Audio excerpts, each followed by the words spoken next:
पूजनीय संत समाज, धर्म प्रेमी बंधुओं, श्रद्धा मूर्ति देवियों, जीवन में देखा जाता है समाज में तीन तरीके से लोग चलने का प्रयास करते हैं, धर्म परमार्थ की ओर आगे बढ़ते हैं, जीवन जीने के आधार बनाते हैं।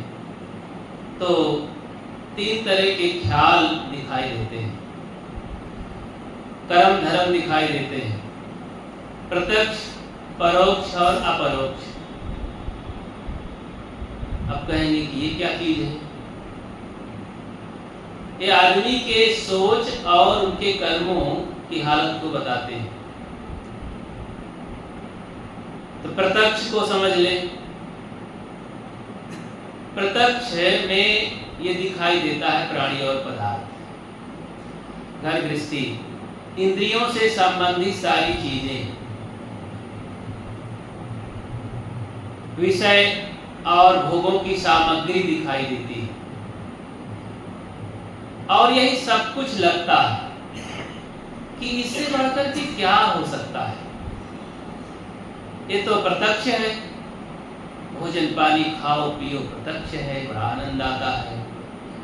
घर गृहस्थी, खेती बाड़ी, लड़के बच्चे, धन दौलत प्रत्यक्ष है। धन पा जाओ तो सबसे मजा की बात है, सबसे बड़ी बात है। सबको चाहे जौन करवा दो, घर बनवा लो, चाहे घर गिरवा दो, पैसे में ताकत है। तो प्रत्यक्ष बहुत आनंद आता है, बड़ी ताकत लगती है, ये सब कुछ है।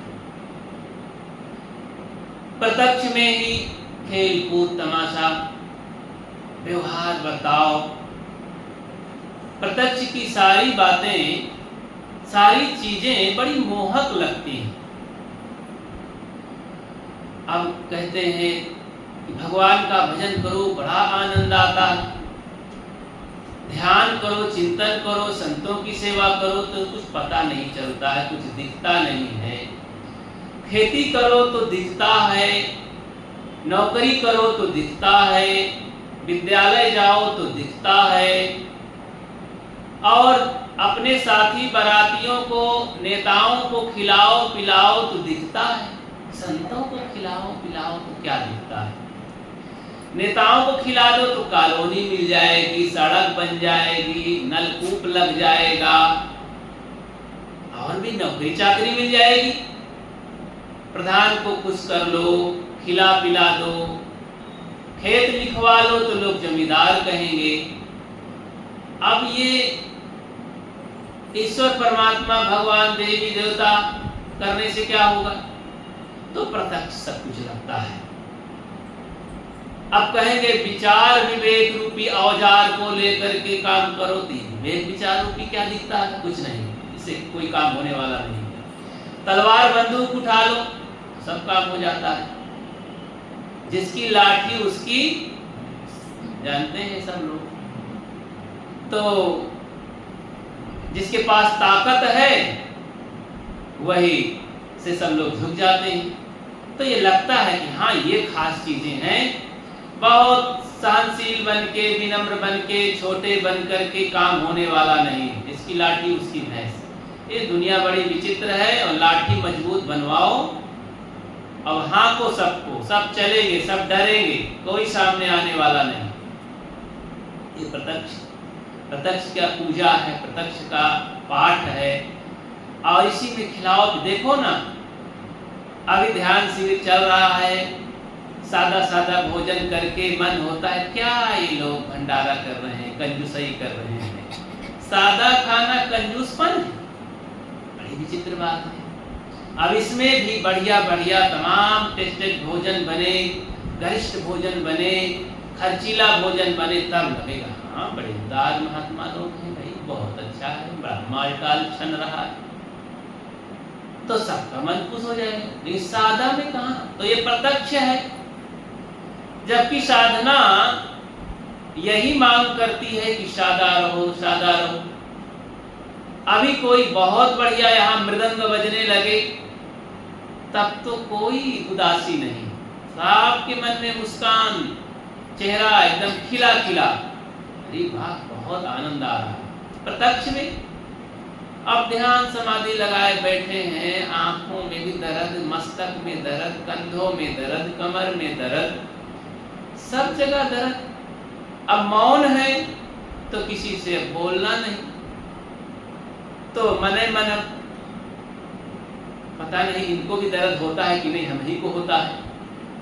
अब बोले तो पूछ ले, तो प्रत्यक्ष में सब कुछ लगता है। तो अभी परोक्ष की कोई बात ही नहीं है। ये पूजा पाठ, धर्म कर्म, ईश्वर परमात्मा तमाम ये सब कुछ नहीं। खाओ पियो मौज करो, ये प्रत्यक्ष में होता है। धन ही दिखाई देता है, लड़के बच्चे ही दिखाई देते हैं, तभी तो धन के लिए ईश्वर परमात्मा और धर्म कर्म सब चूल्हे भाड़ में जाए। देखो ना, यही तो सब होता है।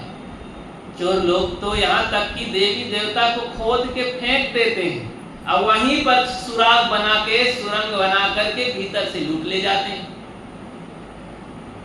देवी देवता को कहाँ जानते हैं? प्रत्यक्ष जानते हैं, इसमें आनंद है, इसमें हमारा निर्वाह होगा। बहुत हम ईश्वर परमात्मा मानेंगे तो कोई बात ही नहीं होगी। तो इस तरह से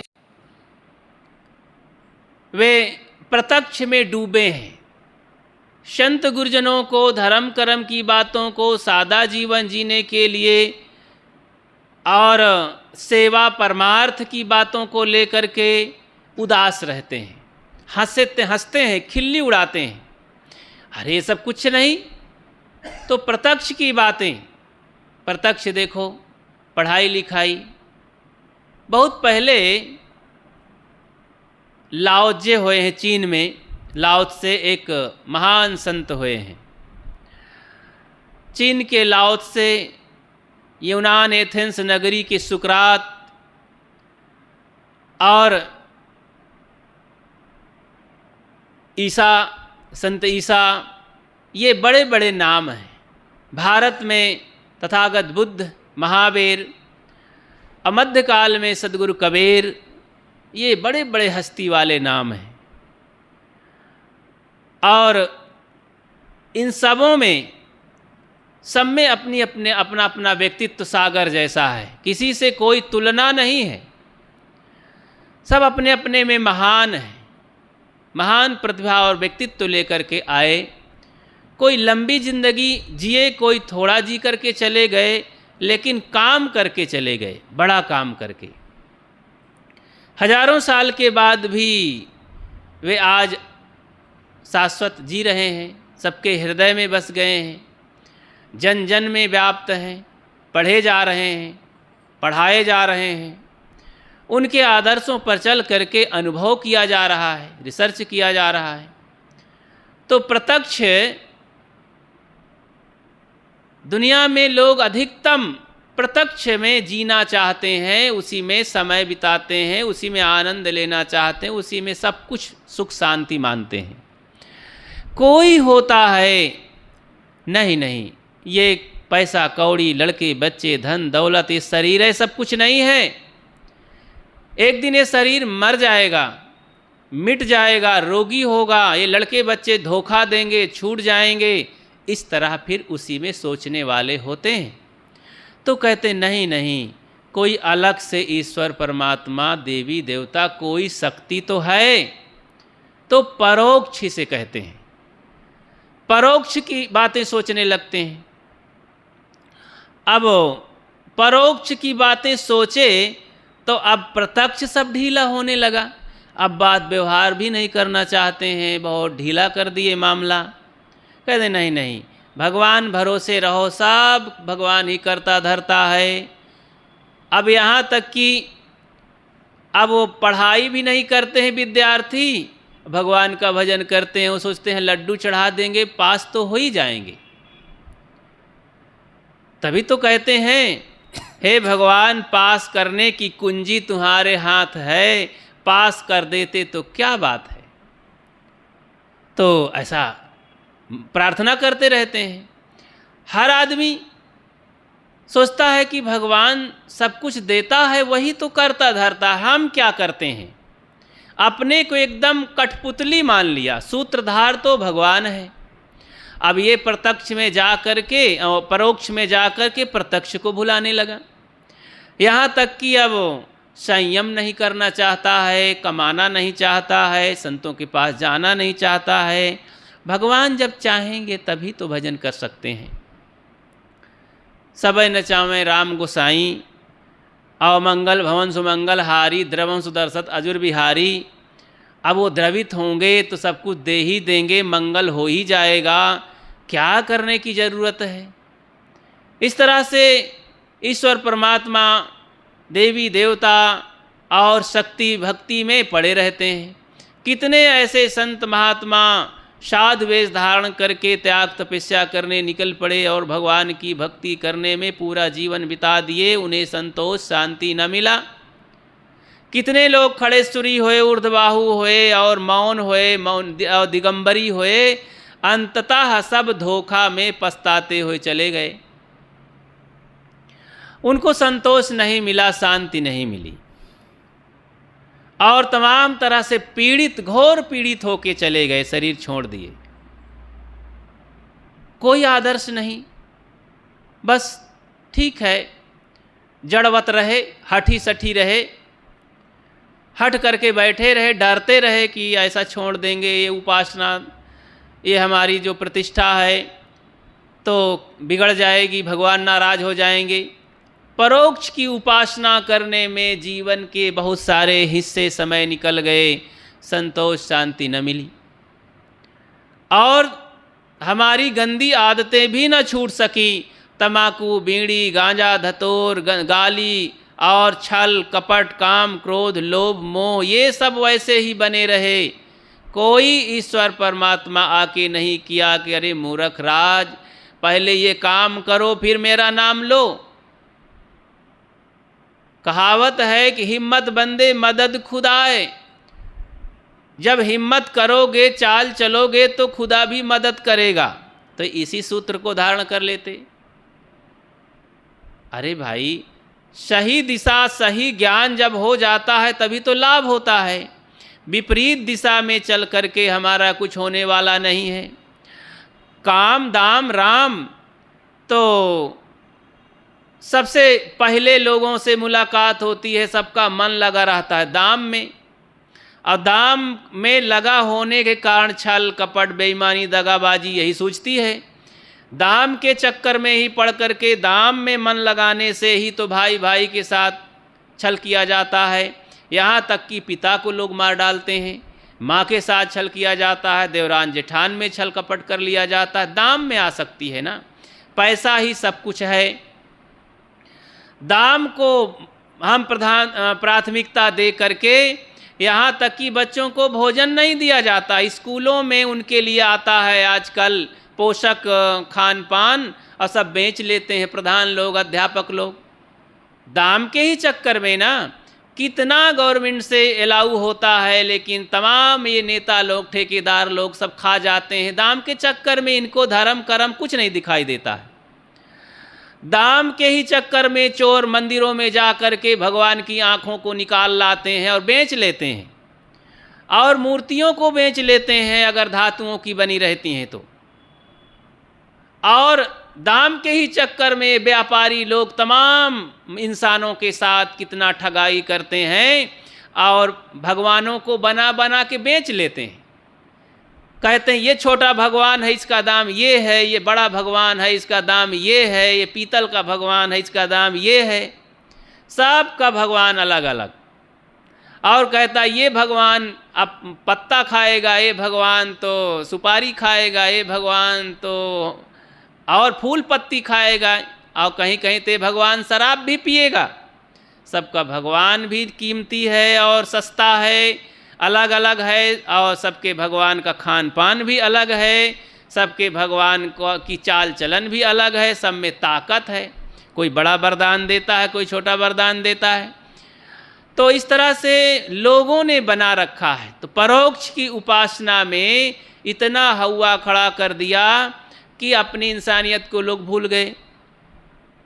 अपनी ताकत को भूल गए, अपनी महत्ता को भूल गए। तो अपना ना गंदी आदत सुधार पाए, न वाणी सुधार पाए, न मन इंद्रियों को बस में कर पाए, क्योंकि इन सब उपासनाओं में, परोक्ष उपासना में उधर से कोई आदेश निर्देश आने वाला है ही नहीं। जड़ उपासनाओं में और कल्पना की उपासना में आज तक कोई अपने शांति को नहीं पा सका, जीवन के रहस्य को नहीं जान सका। जीवन की हकीकत और रहस्य को बताने वाले तो संत गुरुजन हैं, वही तो विशेषज्ञ हैं। और फिर अपने भीतर जो मनन चिंतन की शक्ति है, इस शक्ति को जागृत करने से वो अनुभव होता है। संत गुरुजन तो बता देते हैं अपने वाणी के द्वारा, अपने अनुभव को वे महसूस कराते हैं कि मैंने ऐसा किया और जाना और उसका आनंद पाया।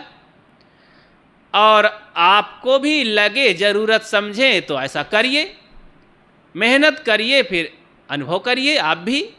मैं उसके बारे में कुछ अनुभव करा नहीं सकता, बता नहीं सकता, आप स्वयं उसको जानो, समझो, करके देखो। हम बता रहे हैं कि गुड़ बहुत मीठा लगता है, मैंने खाया, कितना मीठा लगता है, कैसा लगता है, अब इसका बहुत विस्तार से नहीं कहा जा सकता। बस मीठा लगता है, अच्छा होता है, आनंद आ जाता है। अब वो मीठा लगता है, आनंद आ जाता है, स्वयं खा के जानिए। अब बताने वाला कितना बताएगा, शब्द के माध्यम से पूरा का पूरा अनुभव नहीं कराया जा सकता। उसका प्रयोग करके, अपनी चाल चलन सुधार करके ही उसका अनुभव अपने आप हो जाता है। परोक्ष ज्ञान में हमें शांति नहीं मिल सकती है, हम अपनी सत्ता को नहीं जान सकते हैं, अपने आत्मज्ञान में नहीं प्रवेश कर सकते हैं, क्योंकि परोक्ष कल्पना मात्र है। अब कल्पना का दाल भात रोटी से जैसे पेट नहीं भर सकता है, कल्पना के कपड़े से जैसे तन नहीं ढक सकता है, कल्पना के भगवान देवी देवता से हमको ज्ञान कैसे मिल सकता है, सद्गुण की प्रेरणा कैसे मिल सकती है, नहीं मिल सकती है। तो झूठे लेना, झूठे देना, झूठे भोजन, झूठ चबाना, ये संसार का सब झूठे झूठा चल रहा है। इसलिए हमें परोक्ष से भी ऊपर उठने की जरूरत होती है। प्रत्यक्ष और परोक्ष ये दोनों की मेहनत निरर्थक। प्रत्यक्ष में तो आप मेहनत करेंगे तो समाज की सेवा में खूब हाथ बटा लेंगे, काफ़ी संतोष मिलेगा सेवा करके, दान करके, धर्म करके, गरीबों की सेवा करके, संतों की सेवा करके, संयम करके शरीर को निरोग बना सकते हैं, पैसा कमा के दूसरों को सहयोग कर सकते हैं, परिवार को सुखी बना सकते हैं। लेकिन गति, मुक्ति, शांति, अपना कल्याण कैसे कर सकते हैं? तो प्रत्यक्ष में तो काफ़ी कुछ सफलता मिल भी जाती है, लेकिन बंधुओं इस तरह के सफलता में अहंकार बहुत बढ़ता है। अहंकार का उद्वेग इतना छा जाता है कि किसी को हम समझते ही नहीं हैं। और अहंकार आया तो पतन निश्चित हो जाता है। अहंकार पतन की जननी है और सर्वनाश कर देता है। विनम्रता, जब हम अपने आत्मचिंतन की ओर लौटते हैं, जिसे अपरोक्ष कहते हैं, प्रत्यक्ष, परोक्ष और अपरोक्ष। अपरोक्ष कहते हैं आत्मज्ञान को, परोक्ष कहते हैं कल्पना के देवी देवता, भगवान, धर्म, कर्म को, और प्रत्यक्ष कहते हैं प्राणी पदार्थों में ही रात दिन लीन रहने को। तो रात दिन इसी में न लीन रहें, इससे ऊपर भी उठें कि नहीं, ये धन दौलत, लड़के बच्चे, घर गृहस्थी से भी, ये शरीर से भी ऊपर कुछ है। इस शरीर को चलाने वाला, समझने वाला कोई है, वो है भीतर आत्मा। उसको जानने के लिए हमें सूक्ष्मता से, बारीकी से जानना होगा। उसको कैसे जानेंगे? उसके लिए हमें ज्ञानी पुरुष बताते हैं, आहार शुद्धो सत्य शुद्धि, सत्य शुद्धो ध्रुवा स्मृति, स्मृति लंबे सर्वग्रंथि नाम विप्रमोक्षः। आहार शुद्धो सत्य शुद्धि, आहार जब हमारा शुद्ध हो जाएगा तो फिर उन्नति होना आरंभ होगा। तो मकान बनाने के पहले बहुत प्रक्रिया होती है, मन में आता है, फिर कागज़ में नक्शा बनाया जाता है, फिर फावड़ा उठा करके नक्शे को बाहर किया जाता है ज़मीन में, और वहाँ से आरंभ नींव से करते हैं। नींव पहले खुदाई करते हैं, उसको मजबूत बनाते हैं, तो फिर मकान की शुरुआत होती है। तो ऐसे ही हमारे जीवन के उन्नति के लिए, शांति के काम करने के लिए, कल्याण का काम आरंभ करने के लिए, भक्ति के भवन को खड़ा करने के लिए खान पान से शुरुआत होती है। क्योंकि जैसा खाए अन्न वैसा बने मन, जैसा पिए पानी वैसा बोले बानी। खाना खराब तो जमाना खराब, अब पीना खराब तो जीना खराब। तो लोगों का पीना खराब हो गया है, अब वो क्या क्या पीते हैं, इसलिए जीना उनका कितना दुस्तर हो गया है, कितना दुखदाई हो गया है। आज तो सब पी पी करके सोचते हैं बड़ी मस्ती आ रही है, मस्ती ले लो बड़ी सस्ती, लेकिन उसी में सारा, इतना सस्ती नहीं है मस्ती। पता चलेगा तो सज़ा जब मिलेगी तो मज़ा के पीछे तो लोग दौड़े चले जा रहे हैं। जब सज़ा आती तो कहते हे भगवान, ये कहाँ का दुख फाट पड़ा, कैसे आ गया, भगवान क्यों नाराज़ हो गया हमारे ऊपर। भगवान क्या नाराज़ होगा, आपके कर्म नाराज़ होते हैं। दो तरह के कर्म होते हैं, शुभ और अशुभ, अच्छे और बुरे, और दोनों का फल अलग अलग होता है।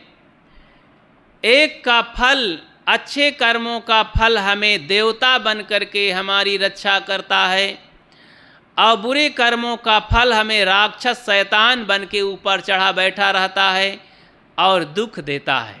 सोते जागते हमारी पिटाई करता है, भयभीत रखता है, नींद नहीं लेने देता है। बुरे कर्मों का, इसी कर्मों के नियम को, नैतिकता के नियम को ही हम भगवान कह सकते हैं। लोग कहते हैं भगवान हमें दुख सुख देता है, भगवान ही सब कुछ करता है। तो हमारे अच्छे बुरे कर्म ही हमारे जीवन के लिए सब कुछ करते हैं। सब कुछ करने का मतलब दुख और सुख, दुख सुख दोनों देने वाले हमारे अच्छे बुरे कर्म हैं। जब इतना साफ है, निर्णय है, तो अपने कर्मों को हम क्यों ना सुधारें, क्यों इधर उधर दौड़ लगाएं, भटकें।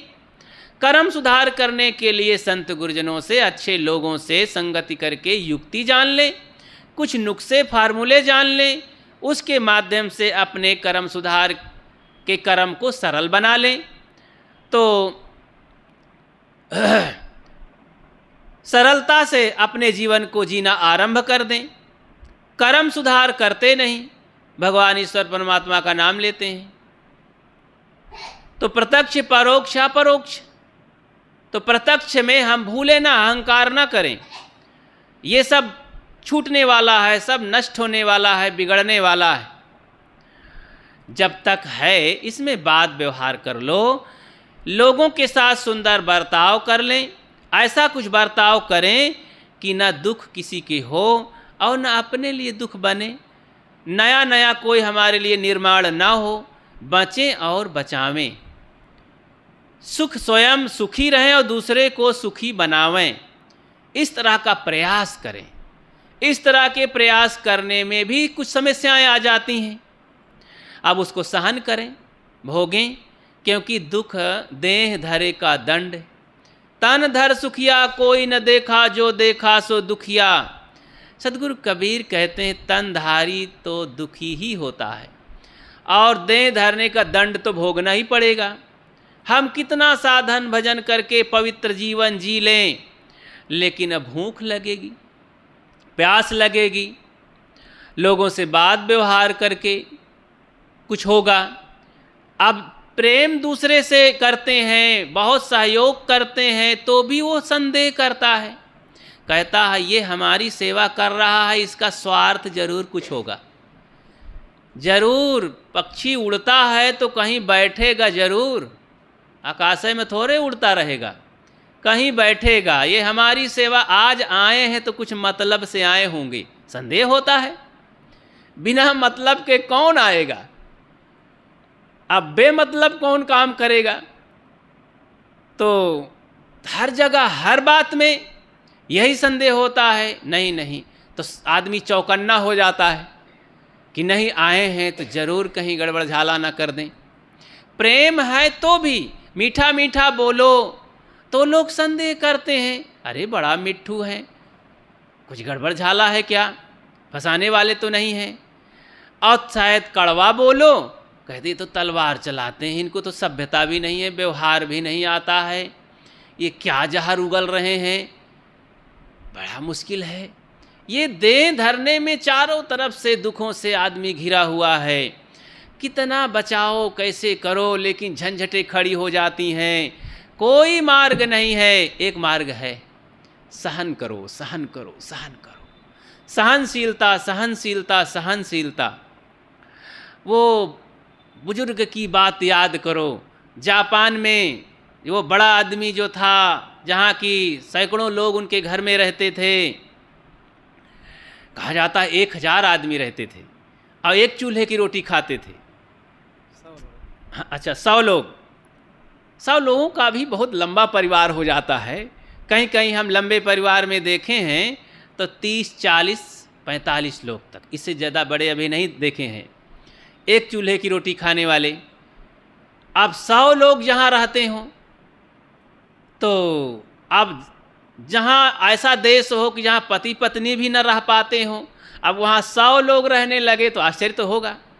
तो पता चला, अखबार में छपा, तो वहाँ का राष्ट्रपति जब सुन पाया तो मन में कुछ ऐसा उत्साह लेकर के कुछ इनाम देने के लिए भी और उसका कुछ फार्मूला जानने के लिए इच्छा से जिज्ञासा लेकर पहुँचा।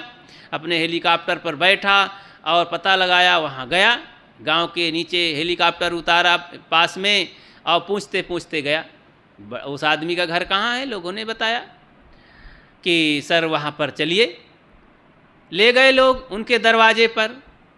मकान कोई वैसा बहुत बड़ा नहीं था, मध्यम श्रेणी का मकान, लेकिन बड़ा मकान था, सबके रहने के लिए अलग अलग सब था, स्वतंत्रता से रह रहे थे। एक छोटी सी खाट पर कमर झुकाए हुए एक बूढ़ा बाबा बैठा था, लगभग 90 साल का।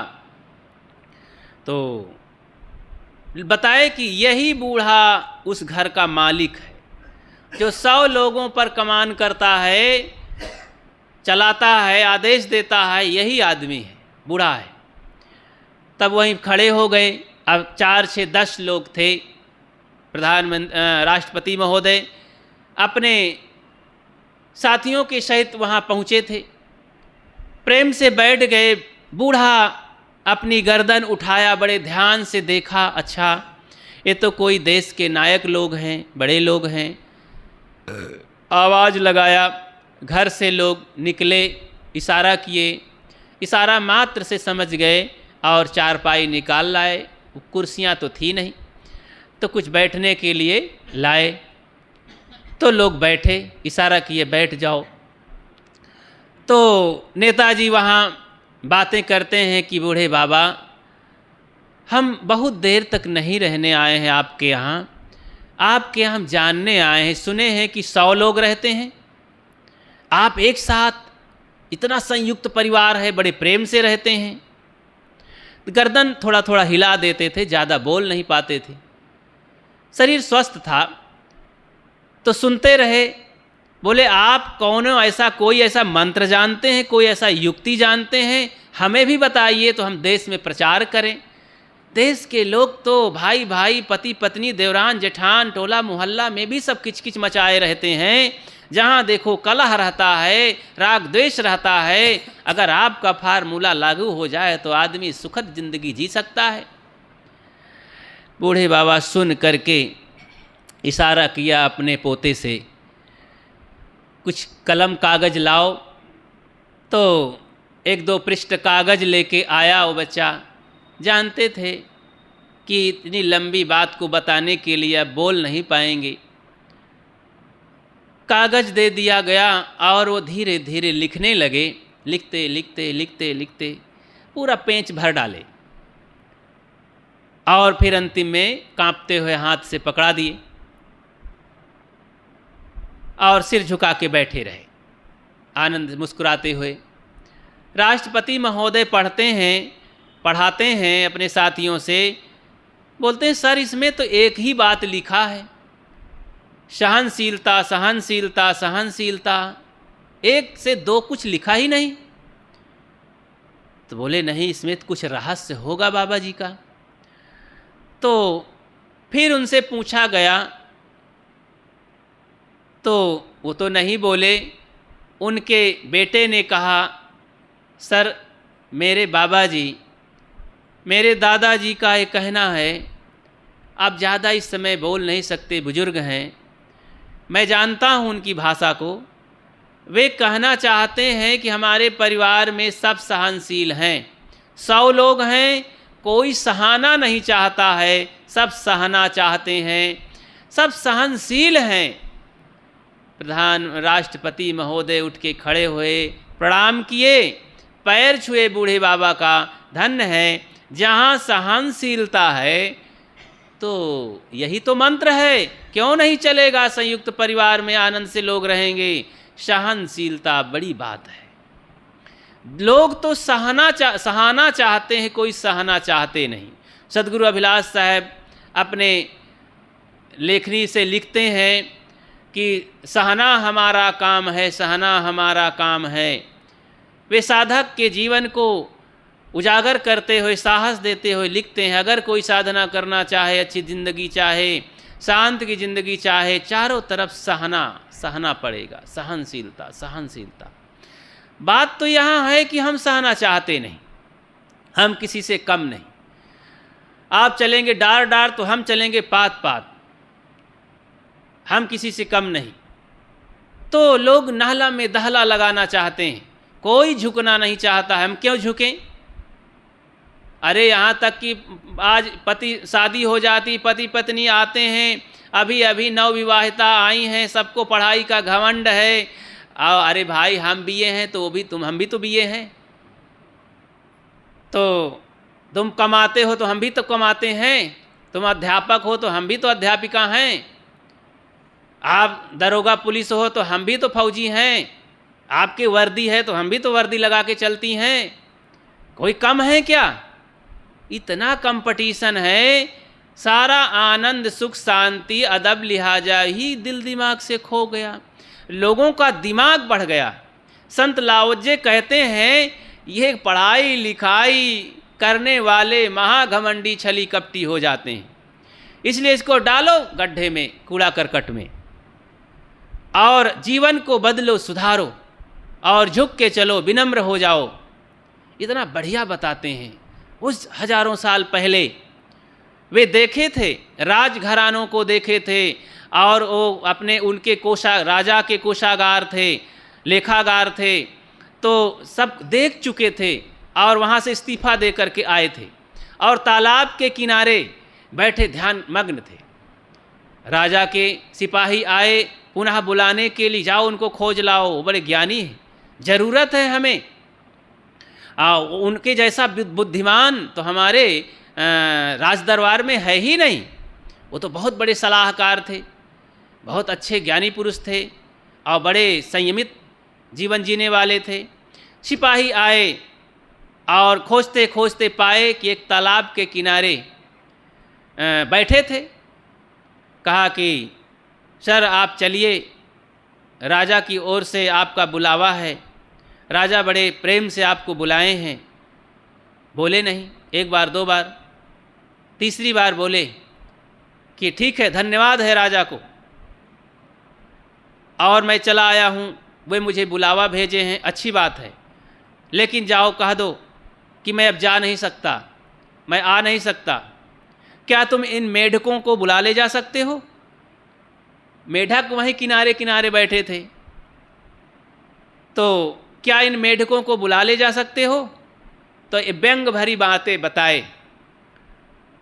तो अजीब लगा पुलिस सिपाही को, तो इस तरह की व्यंगात्मक कुछ बातें किए और टर टर मेढक करके कूद गए पानी में। और व्यंग लगा सिपाही को भी। सिपाही जा कर के बताए राजा को कि संत लाओजे आपकी अवहेलना कर दिए, बातों को ऐसा ऐसा कहे हैं। तो नाराज़ तो हुए, लेकिन फिर से भेजे तो अपने उस समय वो गधे की सवारी, कोई उनका खच्चर था, उस पर बैठ करके पहाड़ी क्षेत्रों में जाया आया करते थे, थोड़ा मोड़ा घूमा करते थे। तो बैठे थे, फिर सरोवर के किनारे एकांत में बाग में संत गुरजन संयमी पुरुष खोजा करते हैं जगह, बड़ी शांति सुकून महसूस होता है वहाँ। लोगों से हट हट करके भाग भाग करके कोई भी साधक दुनिया में रहना चाहते हैं। भीड़ में ये काम कम होता है, सब दिन तो भीड़ में ही बीतता है। जरा एकांत हो जाओ, एकांत अकेले हो जाओ, जहाँ पर सबका अंत हो जाए, केवल मैं अकेले रहूं। तो ऐसी स्थिति में अब वो विवेकी संत कहते हैं कमरे में भी एकांत हो जाओ, बाग बगीचा में एकांत हो जाओ, कमरे में एकांत हो जाओ, आंख मूंद के ध्यान में देखो, यहाँ एकांत हो जाया जाता है। हैं तो 25-30 लोग बैठे हैं, लेकिन जब आंख मूंद लेते हैं, अपने स्वरूप में चलते हैं तो एकांत हो जाते हैं। वहाँ केवल मैं हूँ बस, वहाँ कोई अलग से नहीं है, ये भी एकांत है। एकांत, अकेले हो जाओ, अकेले में ही शांति है। उस जमाने में जंगल था तो वहाँ बैठे थे। फिर एक राजनेता आया, कोशिश किया राजा की बात बताने के लिए। वे उठे, कहीं अब भाई चले जाओ, मैं हाथ जोड़ता हूँ। उठ के चले गए, उठ के खड़े हो गए। अब वहाँ पर सिपाही लोग खड़े थे, कुछ नेता आए थे, 2-1 लोग। अब ये अपने गधे को लिए और जाकर गधे के कान को धोने लगे, कान को धोने लगे। तो लोगों ने कहा गजब हो गया, ये गधे को धोने लगे, कान को धोने लगे गधे को। तो अपने को भी हाथ पैर धोए, अपना भी चेहरा होरा धोए, स्नान किए, बाहर आ गए सरोवर से। तो लोगों ने कहा गजब है, अरे संत महाराज आप नहाए तो नहाए, गधे को आपने कान उसका क्यों धुलाए? कहें भैया तुम नहीं जानते हो, आप आकर के राजनीति की बात कर दिए तो काफ़ी मैं अशुद्ध हो गया, तो मैं गया अपने को शुद्ध किया, और मुझसे ज़्यादा समझदार ये गधा है, और जब से ये कान में तुम्हारी बात पड़ी है तो ये और मचल मचल के चल रहा है, मुझे परेशान कर रहा है। क्योंकि राजनेताओं के दरबार में सब गधे ही लोग होते हैं, वो सब ज़्यादा समझते हैं, वहीं से तो ये निकल के गधा बना है। तो खूब व्यंग मारे, फिर जाकर के राजा से वो बताए। राजा खिसिया गए और गए नहीं, छोड़ो अब चक्कर में। फिर कुछ दिन के बाद लाओजे वो गांव गिराव छोड़ करके भी और देश छोड़ करके भी अलग पहाड़ी क्षेत्र में चले गए, और रास्ते में कुछ ज्ञान की बातें लोगों को बताए, और फिर पहाड़ी में जा कर के लापता हो गए, कहीं शरीर छोड़ दिए। इतना बड़ा महापुरुष, इतना ज्ञानी, आत्मस्थित, लुक छिप करके जीवन जी करके शांति प्राप्त किए। वो कौन सी ऐसी चीज़ है, उस बातों को सबको जानना चाहिए। देखो तथागत बुद्ध राज दरबार में रहते थे, चक्रवर्ती बनाने के लिए चल रहा था, उनके पिता बात कर रहे थे, और महान धनी और राजा महाराजा थे, कितने लोग उनकी सेवा में तैनात थे, लेकिन वो तड़प रहे थे शांति के लिए, और अनेक उपाय करने के बावजूद वो रुक नहीं सके। वैराग्य उदय हुआ और भाग करके जंगल में 6 वर्ष तक तपस्या किए, संघर्ष किए, खोजबीन किए, त्याग तप किए, तब कहीं वो बुद्धत्व को प्राप्त हुए, उस ज्ञान और आत्मस्थिति तक पहुँचे, तब उन्हें शांति मिली और लोगों को वो ज्ञान प्रकाश देना आरंभ किए।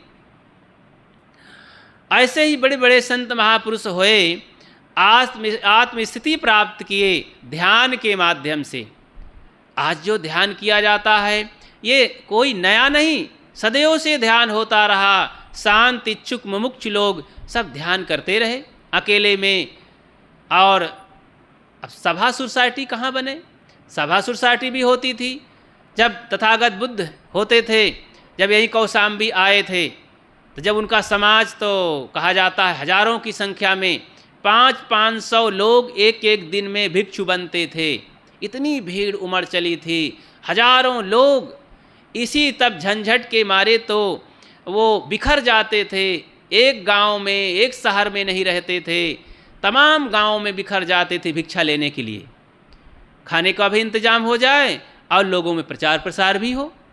करुणा दृष्टि करके प्रचार, बुद्ध का प्रचार करते थे, ज्ञान का, लोगों को जगाया करते थे।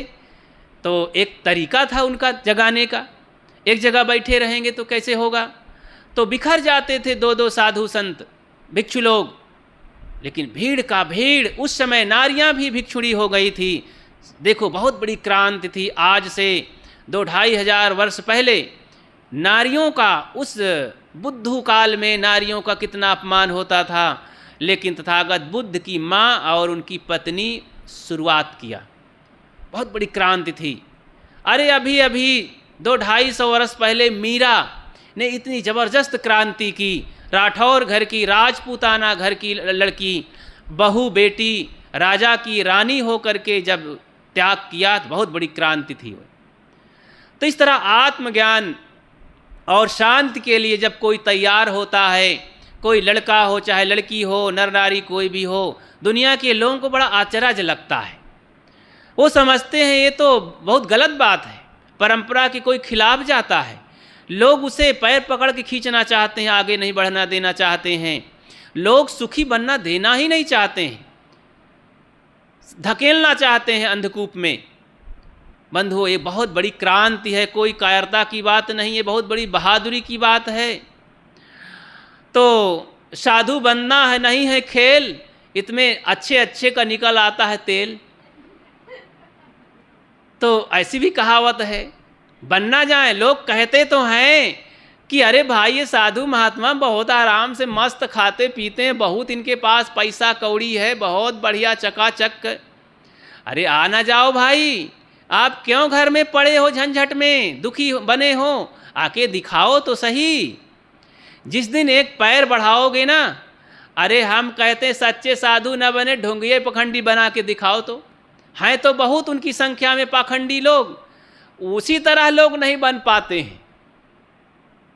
तो लेकिन ध्यान रखना, पाखंडी बनने से अपनी आत्मा कभी क्षमा नहीं करेगी और दुनिया के लोग भी कभी क्षमा नहीं करेंगे। पूजा करने वाले मिल जाएंगे, उन तमाम वेशधारियों को भी सम्मान देने वाले मिल जाएंगे, अगल पागल को भी, लेकिन अपनी आत्मा कभी क्षमा नहीं करेगी, कल्याण नहीं होगा।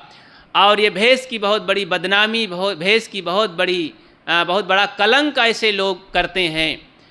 सच्चे लोगों के लिए और साधु समाज के लिए, पवित्र आत्माओं के लिए बहुत बड़ा धब्बा वो साबित करते हैं और बहुत बड़ा दोष पाप लगता है उन लोगों को।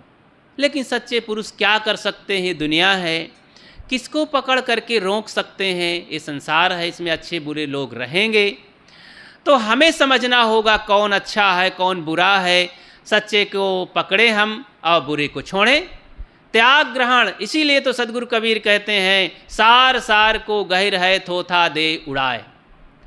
सही सही को, अच्छी अच्छी चीज़ को हम पकड़ें और बुरी चीज़ को छोड़ें। अरे सब चीज़ का बना हुआ है। आटा खाते हैं तो आप चलनी लगा देते हैं, छन्नी लगा चोकर फेंकते हैं, आटा खाते हैं। और पंखा लगाए हुए हैं, गेहूं काट करके भूसा उड़ा देते हैं, गेहूं लाते हैं। फल लाते हैं तो केला का छिलका निकाल देते हैं, गूदा खाते हैं। और भी अनेक फल लाते हैं, छील देते हैं। सब्जियां लाते हैं, छील कर खाते हो। कितना बुद्धिमान आप हैं। हर बुद्धि का को लगा करके खाने पीने जीने में। कपड़ा को आप टेस्ट कर लेते हैं, परीक्षा कर लेते हैं, नकली है कि असली है, पुराना है कि कैसा है। सब तरफ परखी लगाते हैं, परखते हैं, बहुत बुद्धिमान हैं। लेकिन धर्म के क्षेत्र में आंख मूंद करके, आंखों में पट्टी बांध करके, और लोगों ने पट्टी बांध दिया है, आप मना ही नहीं कर पाए। अच्छा लग रहा है, बांध दो भाई, बांध दो पट्टी, बड़ा मजा आएगा।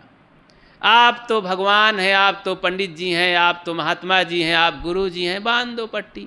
अरे अज्ञान की पट्टी, उन मान्यताओं की पट्टी आंखों में बंध गई, अब हम उससे ज़्यादा सोच ही नहीं सकते हैं।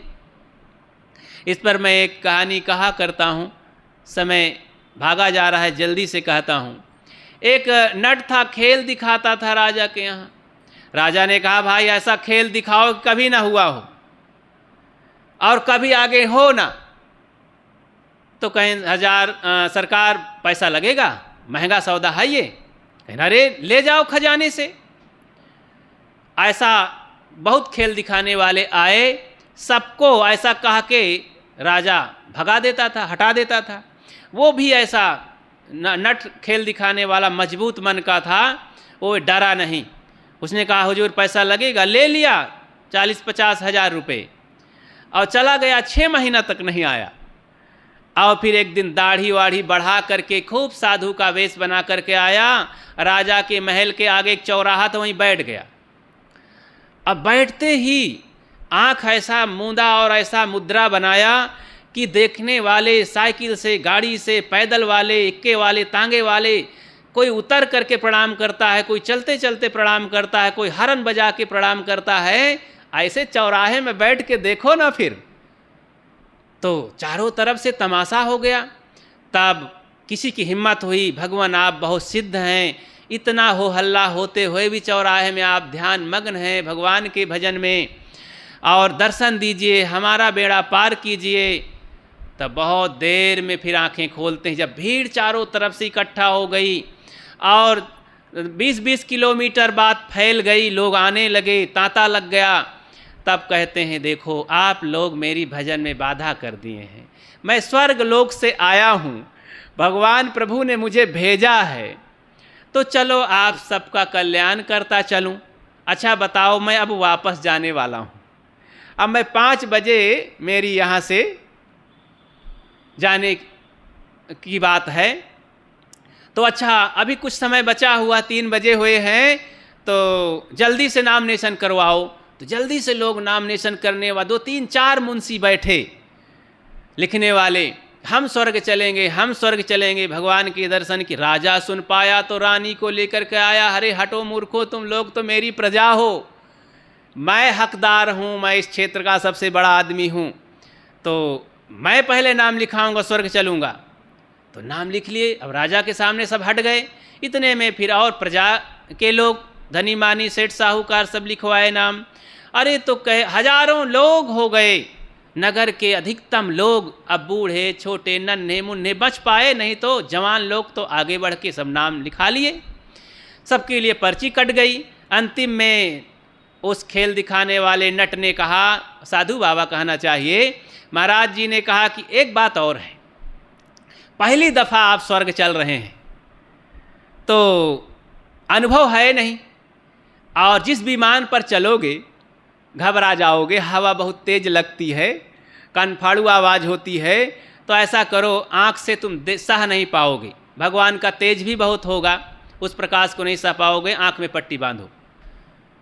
तो उन्होंने कहा, जैसी मर्जी हो, बस दर्शन होना चाहिए, एन केन प्रकीर्ण भगवान का दर्शन होना चाहिए, और हम कुछ नहीं जानते हैं महाराज जी। तो कहीं ठीक है, तब तो फिर बस अपने अपने इंतजाम किए, रुमाल और पट्टी का, सब आँखों में बांधे, सब एक दूसरे को दिखाए, हाँ ठीक ठाक बंधी है, हाँ ठीक ठाक बंधी है। महाराज जी ने एक विकल्प और दिया, कहीं देखो भाई एक काम और है, ये सब मोटे मोटे कपड़े पहन करके ये देहाती संसारी कपड़े काम नहीं करते हैं, धूप छाँ के कपड़े वहाँ पर काम करते हैं, भगवान को ये सब पसंद नहीं है, तुम लोगों के काले नीले पीले कपड़े सूत सात के। तो मैं लाया हूँ कुछ कपड़े अपने मंत्र से, भगवान की कृपा से यहाँ मैं रखा हूँ। वहीं पर एक मंदिर था, वहीं पहले से वो संकेत से 2-4 आदमियों के सहयोग से संदूक रखवा दिए थे। तो कहीं आओ यहाँ पर संदूक, कहीं देखो एक एक करके आओ और जल्दी काम करो तेज़ी से। सबको वहाँ ले जाते और हाथ फेरते और कपड़ा उतरवा देते, कहते हाँ ये धूप छाँ के कपड़े हैं, इसको पहनिए फटाफट। सबके शरीर में हाथ फेरते, कहते आह बहुत अच्छा लग रहा है, देखो भगवान का दिया हुआ कपड़ा कितना अच्छा है, ये तो भाई धूप छाँ के कपड़े हैं। तो जैसे नागा लोग होते हैं, कहते हम दिशाओं को कपड़े मान लिए, तो ऐसे ही वो धूप छान नाम रख करके सबको पहनाए, सब विश्वास कर लिए महाराज जी में, सब अब सबको लाइन से खड़ा कर दिए। चित्रकूट में आप देखे होंगे, आँख खोलने वालों की यही दशा होती, कहते कंधा पकड़ लो भाई, लाइन से चलो। तो सर्जरी रूम में तो वहाँ पर सब लाइन से पकड़ लिए। अब क्या किए, जैसे ही 5:30-6 बजे जाने का समय, कहीं चलो भाई देर न करो, नहीं भगवान का दरवाज़ा फिर बंद हो जाएगा, गेट पास लॉक हो जाएगा। तो चलते चलते जैसे ही कुछ देर हुआ तो अंधेला हो गया। सभी लोगों को था कि स्वर्ग तो चल ही रहे हैं। देखो भाई, मेहनत पड़ती है, पहली बार चल रहे हो, विमान बाहर खड़ा है, भगवान के दर्शन के लिए मेहनत करनी पड़ती है।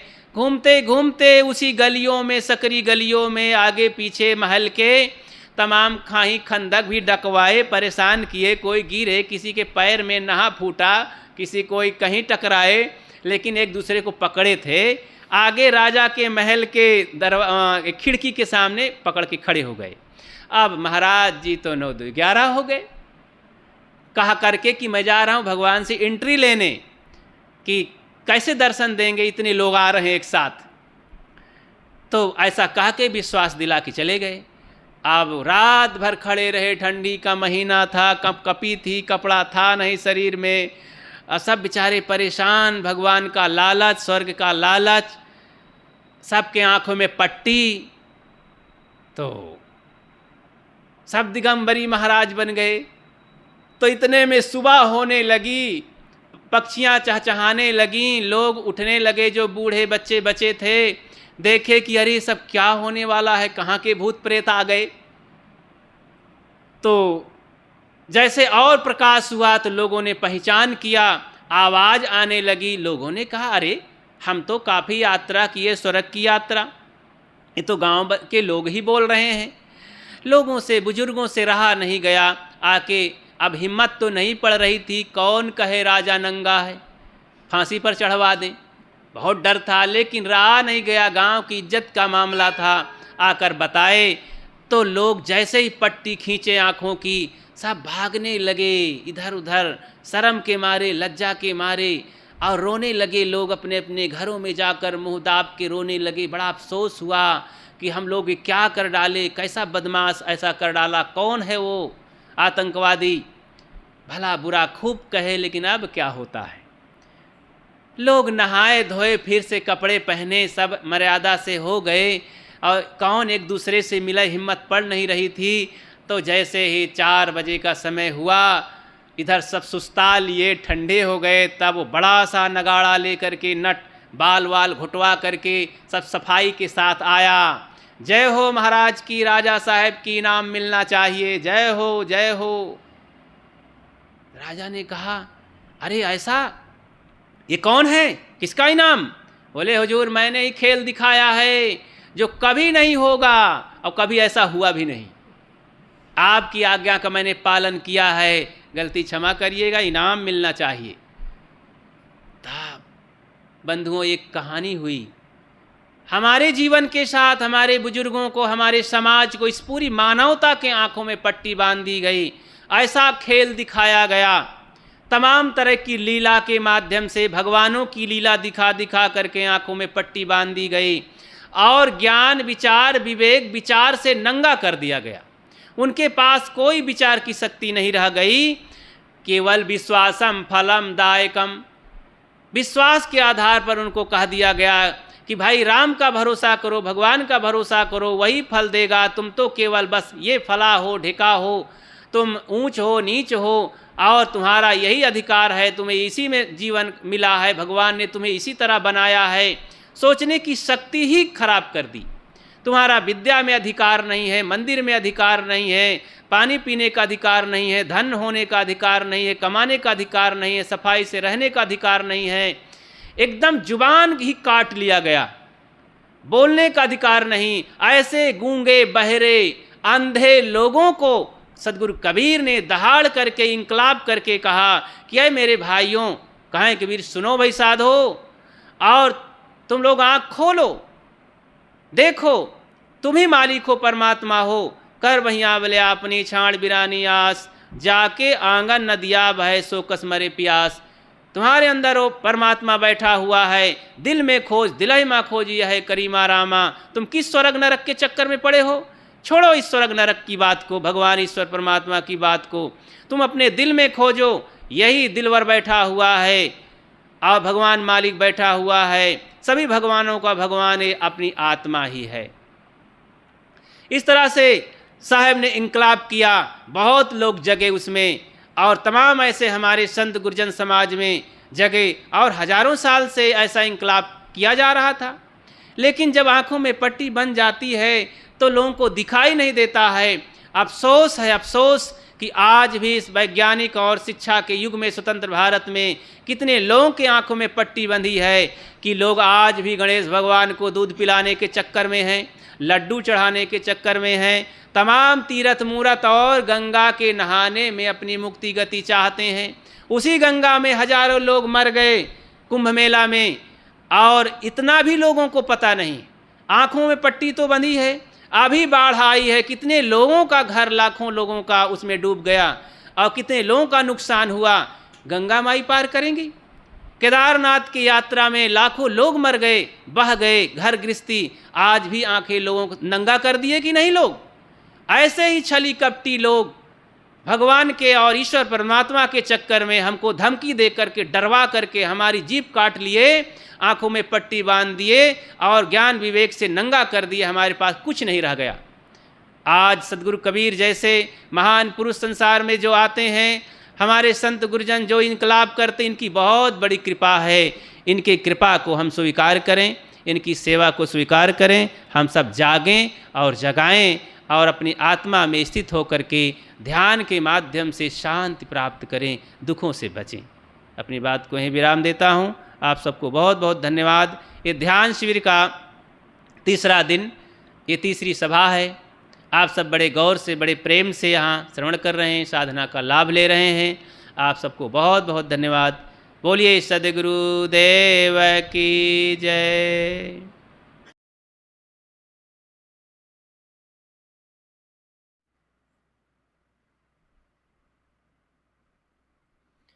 विश्ववंदनीय सद्गुरु कबीर साहब एवं सभी गुरुजनों को स्मरण करते हुए, मेरे भाइयों बहनों, जीवन को अच्छे ढंग से निभाने के लिए, संयमित जीवन जीने के लिए महापुरुषों ने हमें कुछ सूत्र दिए हैं, तरीके बताए हैं, नियम बताए हैं। उसके अनुसार जीने में बड़ी सरलता होती है। जीवन की पवित्रता और निखारता जल्दी आ जाती है। और इन सब चीज़ों को न जानने से ये भटकता हुआ तरंगायित जीवन और तमाम तरह के दुविधाओं के थपेड़ों में ज़िंदगी गुजर जाती है। और ऐसे ही न जाने कितनी जिंदगियां समाप्त हो गई हैं।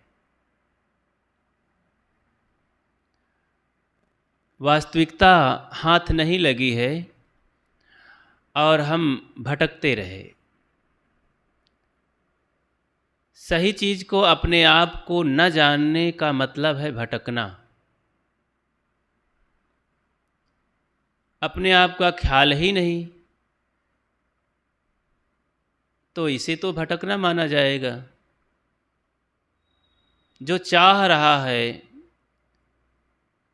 मन हमारा, जिसे चाहिए आत्म शांति, जो अभीष्ट चीज़ है, खास चीज़ है, जिसको जान लेने पर जाना हुआ हो जाता है, जिसको प्राप्त करने के बाद कुछ प्राप्त करने की इच्छा नहीं रह जाती है, जहाँ पर सारी इच्छाएं ही समाप्त हो जाती हैं, वही तो जीव चाहता है। और इसी में तो सफलता मानी जाएगी जीवन की। नहीं तो मानव जीवन का सौभाग्य क्या है?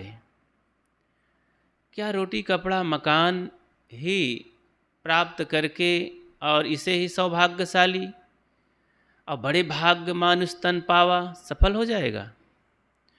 रोटी कपड़ा और मकान ये तो ज़रूरतें हैं शरीर के लिए, सभी प्राणियों के लिए। सभी प्राणी इसके ऊपर और आगे नहीं जा सकते। मनुष्य तो इसके ऊपर काम कर सकता है। रोटी कपड़ा और मकान किस लिए चाहिए, क्या ज़रूरत है, इसका रहस्य वो जान सकता है और जान करके इसके निवारण से अपने जीवन का कल्याण कर सकता है। इसके लिए महापुरुषों ने हमें याद करें, पुराने समय में सदा से साधक होते रहे हैं, ऐसा नहीं कि कभी नहीं हुए हैं। भौतिकवादी और अध्यात्मवादी सदैव से होते रहे हैं। पहले भी बड़े बड़े भौतिकवादी चिंतक हुए हैं जो इस संसार में शोधन करते रहे हैं और आकाश पाताल की बातों को सोच करके सार निकालते रहे। अध्यात्म के क्षेत्र में भी बहुत गंभीर गहन चिंतन करते रहे। इतिहास के पकड़ में बात आती है, सांख्य दर्शन के प्रणेता कपिल जी महाराज, शुरुआत में बात चलती है कि वे प्रकृति और पुरुष का विवेचन किए। सांख्य दर्शन जिसका प्रभाव तथागत बुद्ध पर पड़ा, उन पर गहरा प्रभाव पड़ा इसका, क्योंकि सांख्यवादी संतों से पहले जाकर मिले थे। जब शुरू में घर छोड़े और जंगल को रवाना हुए तो चलते चलते चलते उनके मन में हुआ कि कहीं तो शांति मिलेगी, कोई तो मिलेगा बताने वाला। तो सांख्य के कुछ अध्येता, सांख्य दर्शन के अध्येता, कुछ जानकार, संजय जैसे कुछ महापुरुष उनको मिले जो किसी संप्रदाय में थे, कुछ मानने वाले, आसन साधन करने वाले अच्छे संत थे। उनके पास कुछ सीखे समझे, फिर और आगे बढ़े। अनेक गुरुजनों से वे सीखते सीखते आगे बढ़ते रहे। तो उसी में सांख्य अध्येता संतों से भी मिले, साधकों से भी, तो उनसे कुछ सीखे, बड़ा अच्छा प्रभाव पड़ा। प्रकृति और पुरुष का उनमें अच्छा प्रभाव पड़ा। और फिर कर्मकांडों और पाखंडों से अलग होते रहे, छोड़ते रहे, छोड़ते रहे। उनके गले नहीं उतरती थी ये बातें, छोड़ देते थे। भीतर बोध नहीं होता था, संतोष नहीं होता था, ये बातें कैसे हो सकती हैं। भीतर उनके तर्क चला करते थे और तर्क की कसौटी पर कोई चीज़ जब सिद्ध होता है तो उसे विज्ञान कहते हैं। आज जैसे भौतिक विज्ञान बार बार तर्क करके ही निष्कर्ष निकालता है और फिर पूरी दुनिया के पूरे वर्ल्ड में भेज करके अपनी बात को न्याय संगत बनाता है, तर्क संगत बनाता है। जो पास होता है उसे लागू किया जाता है और वहाँ जगह छोड़ देता है कि इसके आगे भी कोई अगर मेरी बात को काट दे तो मैं उसको मान लूँगा। अपनी बातों का हठी मैं नहीं हूँ। लेकिन ये इधर धार्मिक लोग बड़े हठी होते हैं। वो कहते हैं मैं जो मानता हूँ, मेरे संप्रदाय में जो बातें हैं, मेरे गुरु जी ने कहा है वही बात सही है। तो ये हठ है, बिना मतलब को, बिना तर्क पर कसे हुए, बिना परखे जांचे तौले मान लिए। ठीक है, उन गुरुजनों ने ऐसा आरंभ किया। आज के समय में आज की ज़रूरतें क्या हैं और आज का विज्ञान और सोच क्या कह रहा है, हमारे भीतर का विवेक क्या कह रहा है। ठीक है, कुछ लिख गया शास्त्रों में तो नहीं ठीक है, उसे छोड़ो। उनका दिमाग दिल था, ज्ञानियों ने, विद्वानों ने लिख दिया। हम क्या करते हैं, हमारे अंदर क्या विवेक विचार उठ रहा है। तो प्रकृति और पुरुष का विवेचन आरंभ हुआ कपिल जी महाराज के द्वारा, बड़ा ही वैज्ञानिक अध्यात्म क्षेत्र का सार। लेकिन दुर्भाग्यवश जल्दी ही शायद चले गए और उनका ग्रंथ लुप्त हो गया। लेकिन उनकी परंपरा में कुछ संत, कुछ सज्जन पुरुष मानने वाले रहे। उनका नाम मिलता है कृष्ण जी, द्वैपायन कृष्ण जैसा उनका कुछ नाम है। तो उनकी परंपरा में वे कुछ सूत्रबद्ध किए, तो उसी में से छांटकर पतंजलि जी महाराज बड़ा सरल ढंग से योग दर्शन लिखा। तो योग दर्शन बहुत काल से, हजारों साल से साधु संतों और साधकों के बीच में ये अध्ययन चलता रहा।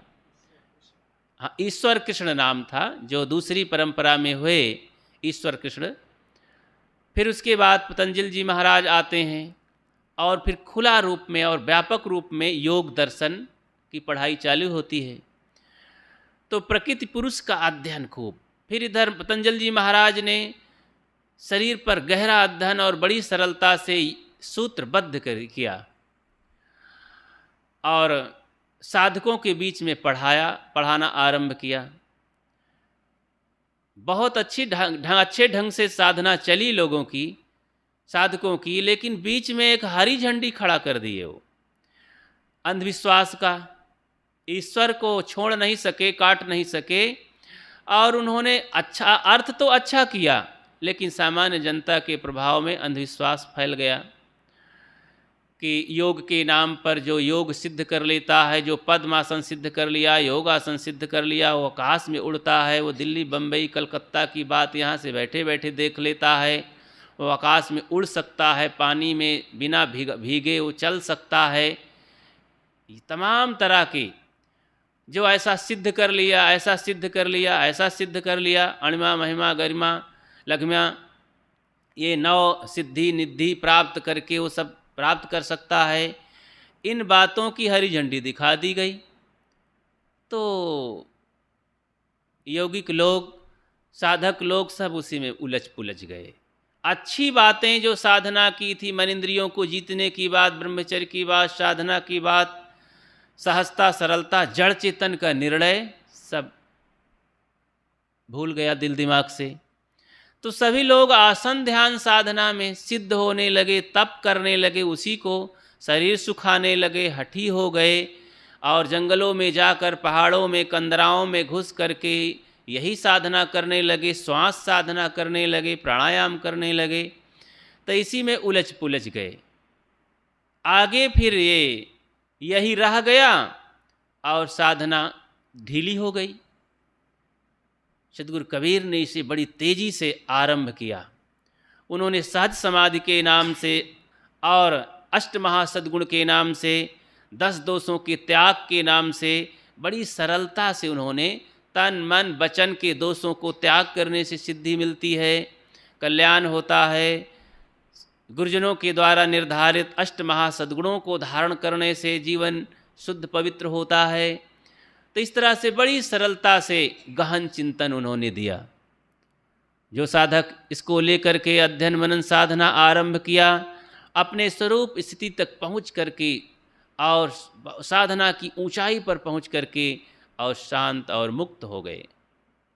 हम लोगों के बीच में कह करके जन समाज को बड़ी सरलता से संबोधित किया। जो उसको ग्रहण किया वो सदाचार निष्ठ होकर के जीवन को अच्छा जिया, सरलता सहजता से। तो योग दर्शन में बात आती है कि साधकों, गृहस्थों, विरक्तों के बीच में अष्ट महासद्गुण से जुड़ा हुआ अष्टांग योग है। जो मंत्र है, यम नियम आसन प्राणायाम प्रत्याहार धारणा ध्यान समाधि योग अष्टांगानि, ये 8 अंग बताए गए। योग के साधना के 8 अंग हैं। हर गृहस्थ विरक्त को इसे जानना चाहिए। ये बहुत सरल सहज हैं और सीढ़ी हैं।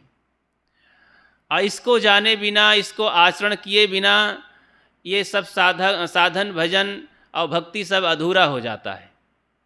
ठीक है, बिना इस मंत्र को याद किए बिना ही कहीं न कहीं थोड़ा बहुत लोग इस पर चालू रखते हैं, दिल दिमाग को लगाए रहते हैं, लेकिन इन बात पर अच्छी तरह से अध्ययन मनन कर लेने पर, जानकारी प्राप्त कर लेने पर बड़ा सरल सहज जीवन हो जाता है, भटकाव बंद हो जाता है। जो लोग अपने गुरु संतों की बातों को मान करके केवल दर्शन मात्र से, केवल दीक्षा ले लेने मात्र से कहते हैं हम तो पहुंच गए, अरे हम तो पूरा पहुंच गए, भगवान के दर्शन हो रहे हैं, वो बेचारे बहुत पीछे हैं, बड़े भोले हैं, उनसे क्या बात किया जाए भोलेनाथों से। वो कुछ समझते ही नहीं अभी बात को, अभी तंबाकू भी नहीं छोड़ पाए हैं और इतनी ऊंची बात करने लगे। बिन जाने वह देश की बात कहें सोकूर, आप ही खारी खाते हैं बेचत फिरे कपूर। कुछ जानते मानते हैं नहीं, खारी खाते हैं, कहते हैं भैया हम कपूर लिए घूमते हैं। तो साई दीनो खाड़ को खारी बूझे गंवार, शाही बयाना तो खाड़ बढ़िया बढ़िया मिश्री के दिए हैं, लो भैया बयाना हमको एक बोरा मिश्री लाना, हम खरीदने जा रहे हैं। लेकिन वहाँ पर गए, बयाना तो दिए हैं मिश्री बढ़िया वाली, लेकिन वहाँ खरी खरीद लाए, नमक खरीद लाए, सस्ता खारा, शरीर को बर्बाद, हड्डी को पिघलाने वाला।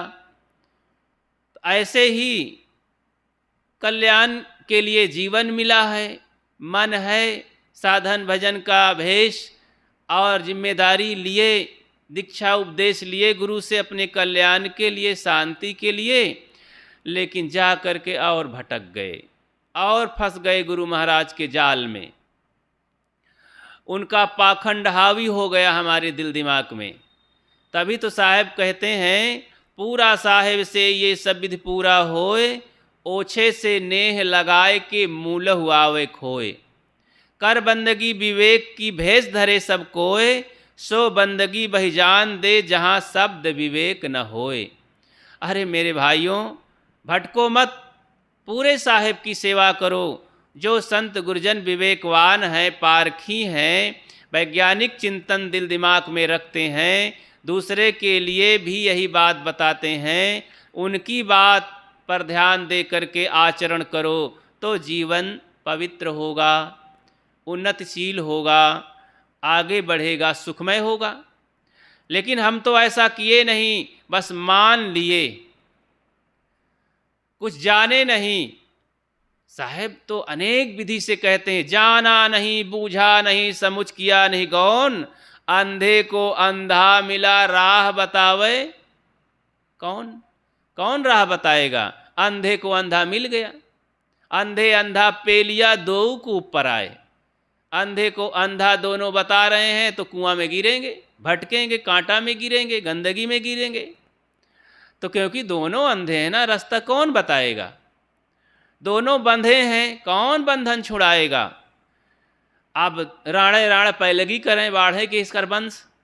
अब दोनों विधवा हैं, अब प्रार्थना कर मचाए हैं, हे बहिनी हमार वंश बढ़े, हमार वंश बढ़े। अब दोनों के पति नहीं हैं, दोनों विधवा हैं। अब अगर हो जाए तब तो हंसी का हसारत, तो बड़ी विडंबना हो जाए। अब प्रार्थना कर रही हैं तो ये अनाड़ीपन, ये मूर्खता।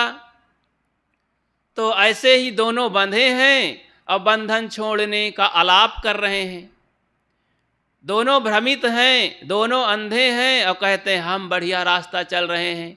यहाँ यही हो रहा है। लंगड़ा कहता है भाग चलो, अंधा कहता है अरे ये सब फौज चली आ रही है।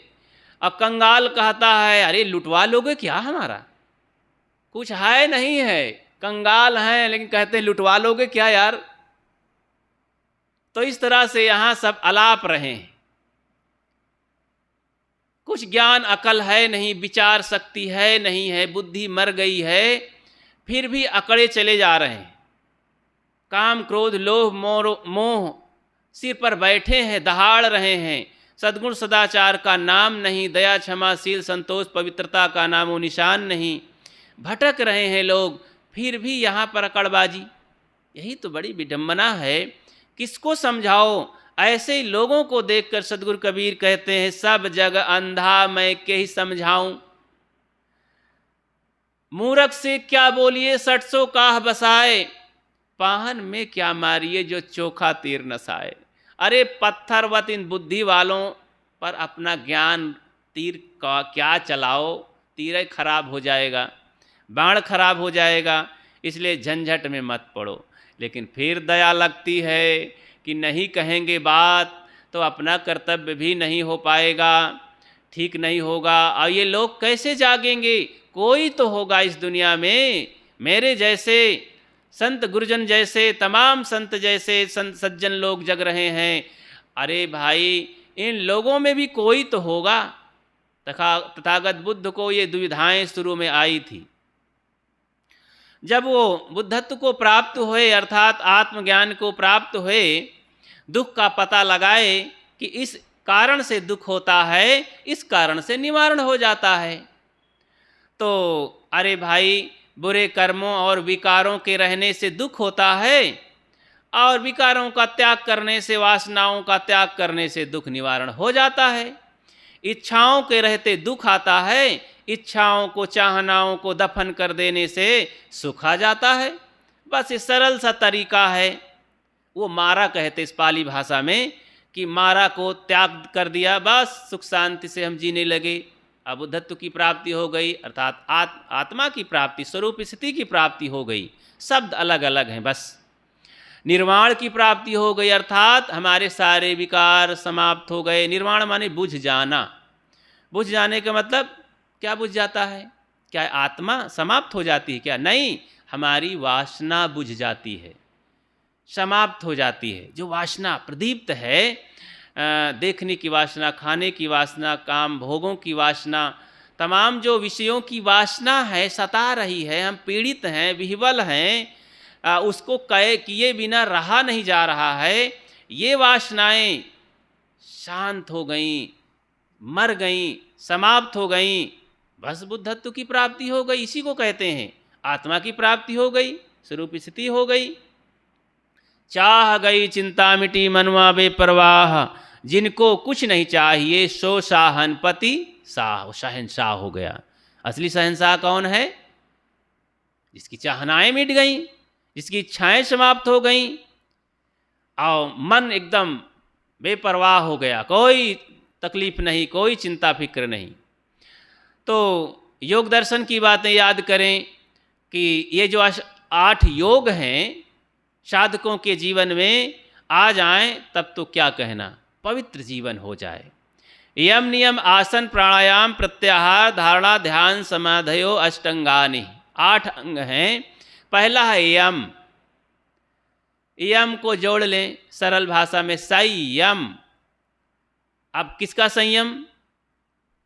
इसके लिए बताते हैं अहिंसा, सत्य, सत्य अस्ते, ब्रह्मचर्य, अपरिग्रह, यमः। तो ये 5 अहिंसा जीवन में हो, सच्चाई हो, और तपस्या हो, तप कठिनाई सहने की आदत हो, ब्रह्मचर्य हो, अपरिग्रही हो, अहिंसा सत्य अस्ते, चोरी ना करने की आदत हो, और निरर्थक चीज़ों को संग्रही ना हो कि संग्रह करके भार बनाता हो दुनिया भर के कबाड़ चीज। तो इस तरह ये 5 सूत्र देते हैं यम में। ये नैतिकता के नियम हैं, जीवन के सूत्र हैं, जीवन को पवित्र बनाने के ये तरीके हैं। अहिंसा जिसके जीवन में आ गई तो जीवन में बहुत सारे सद्गुणों का समुच्चय आ गया।